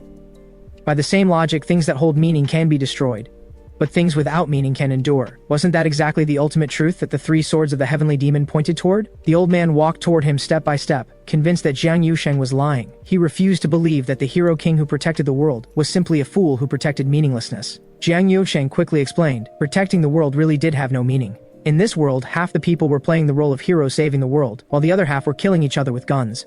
The old man fell silent for a moment, and finally let out one long deep sigh. He withdrew his sword and said he looked forward to their next meeting. His figure dissolved into the wind, leaving only the lingering resonance of understanding behind. A system notification sounded, declaring that Kang Yoo-seong's qualification had been proven. From now on, he could freely use the divine technique Heavenly Demon Descends. True. Hearing that, all the strength left him at once, and he dropped to the ground. After lying down, he realized he had a slight fever. Xiao He asked worriedly, but he refused to admit it, saying he had just been angered. The internet was full of absurd posts imitating him crying and throwing tantrums at the Holy Maiden. He was furious enough to want to tear through a higher-level demon tower to vent his rage. Xiao He reminded him helplessly that those towers weren't unlocked yet. He did the math, at least another month to wait. He had no choice but to let it go, to release the pent-up destructive energy and frustration that had nowhere to go. Xiao He brought him to a level 3 demon tower called Song of Steel. Kang Yoo-seong didn't have anything particular in mind. He just wanted to break things. Without hesitation, he activated his newly acquired mythic skill. The old man's phantom appeared alongside the sword's light and merged into him. As tremendous power surged in, searing pain also tore through his body. He coughed up a mouthful of blood. Through the unrelenting agony, he could only curse that old man in his head. The ability loaded completely. He could feel clearly that he had been transformed from the inside out. The force of the loading shattered the first layer of the tower. The half-orcs on the second floor roared as they came charging out. He dealt with them all without even trying, dispatching every enemy in a single move. Sitting on the enemy's remains, he noticed something unusual in his skill list. Within Heavenly Demon Descends, there existed an unrecorded third technique, a nameless move, as if it corresponded to meaninglessness itself. Just how far could the power of that sword reach? Carrying that question, he arrived before the door of the final floor. The system notified him that the deposed sovereign would fuse with the sword's sovereign. Kang Yoo-seong stopped short in surprise. He realized that man had once been one of the sovereigns. That was why he had reacted the way he did upon learning that Kang Yoo-seong could slay sovereigns. The system issued another warning. Countless sovereigns were watching him at this very moment. He felt the invisible pressure settle over him, like being stared at from the abyss. He took one deep breath at last and pushed open the door to the final stage. The great demon king roared and came at him. He swung his sword, struck, and the motion was pared down to the absolute essentials. The demon king was annihilated. This was the heavenly demon's true power, and its magnitude set his chest surging. But the sword in his hand began to shake violently, the power teetering on the edge of losing control. Different forces inside it tangled in a frenzy. His body still couldn't fully contain it. The heavenly demon began again to speak of the world's meaninglessness. Kang Yoo-seong gritted his teeth and resolved to press every restless force back down. Whatever this power's origin, it was his now. He drove the sword hard into the ground and suppressed the rampaging power by sheer force of will. The impact was so great it shook the tower's very structure, and morning light spilled in. Looking at the breaking dawn, even he had to admit that had been genuinely cool. After returning to reality, he immediately contacted Park Tae-shik. The call connected, and Park Tae-shik greeted him with the nickname Hero King Crybaby. Kang Yoo-seong answered in kind with a joke, then finally got to the point. He needed a sparring partner to test and get used to his new power. Park Tae-shik complained with his mouth but moved with astonishing speed. He showed up quickly with a team in tow, and told him to lay out his sparring conditions. Kang Yoo-seong said the others could come fully armed, while he would use only the one core skill, Heavenly Demon Descends, no divine artifacts, no additional enhancement effects. Before the words were out, a thick green liquid was spreading from beneath his feet. Kang Yoo-seong produced a dagger of grotesque and unsettling shape. Everyone watching was rattled by the terrifying sight. Park Tae-shik recognized the aura of the plague sovereign immediately. He demanded to know sharply whether Kang Yoo-seong had truly passed the trial. A glint of something dangerous flickered in Kang Yoo-seong's eyes. Then he broke into an easy smile and said he was joking.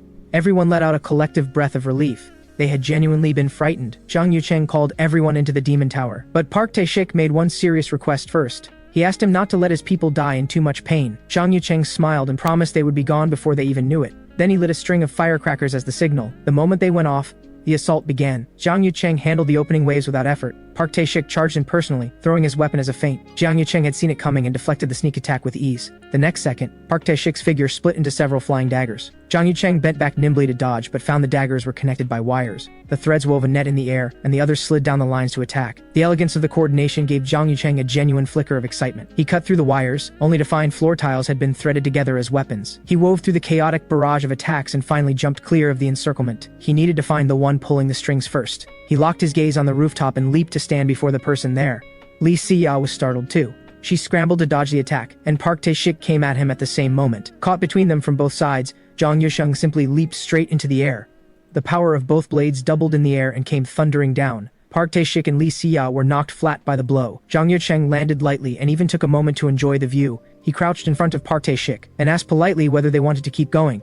He figured this was probably about the right time to call it and leave. But Park Tae-shik suddenly asked him, had he ever thought about using his power to conquer the world? Kang Yoo-seong laughed. How would that even be possible? But Park Tae-shik said that if it were him, it might actually be. Not long after, they cleared the demon tower. Park Tae-shik kicked his fallen colleagues and told everyone to get up. The subordinates who had died in the game stirred back to consciousness in a daze. Park Tae-shik started discussing the next sparring session with him. But then the system notification sounded again. An alternate history demon tower was summoning player Kang Yoo-seong. The one requesting assistance was none other than Lieutenant General Kilgore. Kang Yoo-seong hadn't expected him to have this much nerve. Irritation stirred in him immediately, but he was worried that refusing might cause the tower to collapse. He waited for a moment and decided to accept the summons. He announced his decision to Park Tae-shik, who looked surprised beside him. It seemed he was heading to Country M,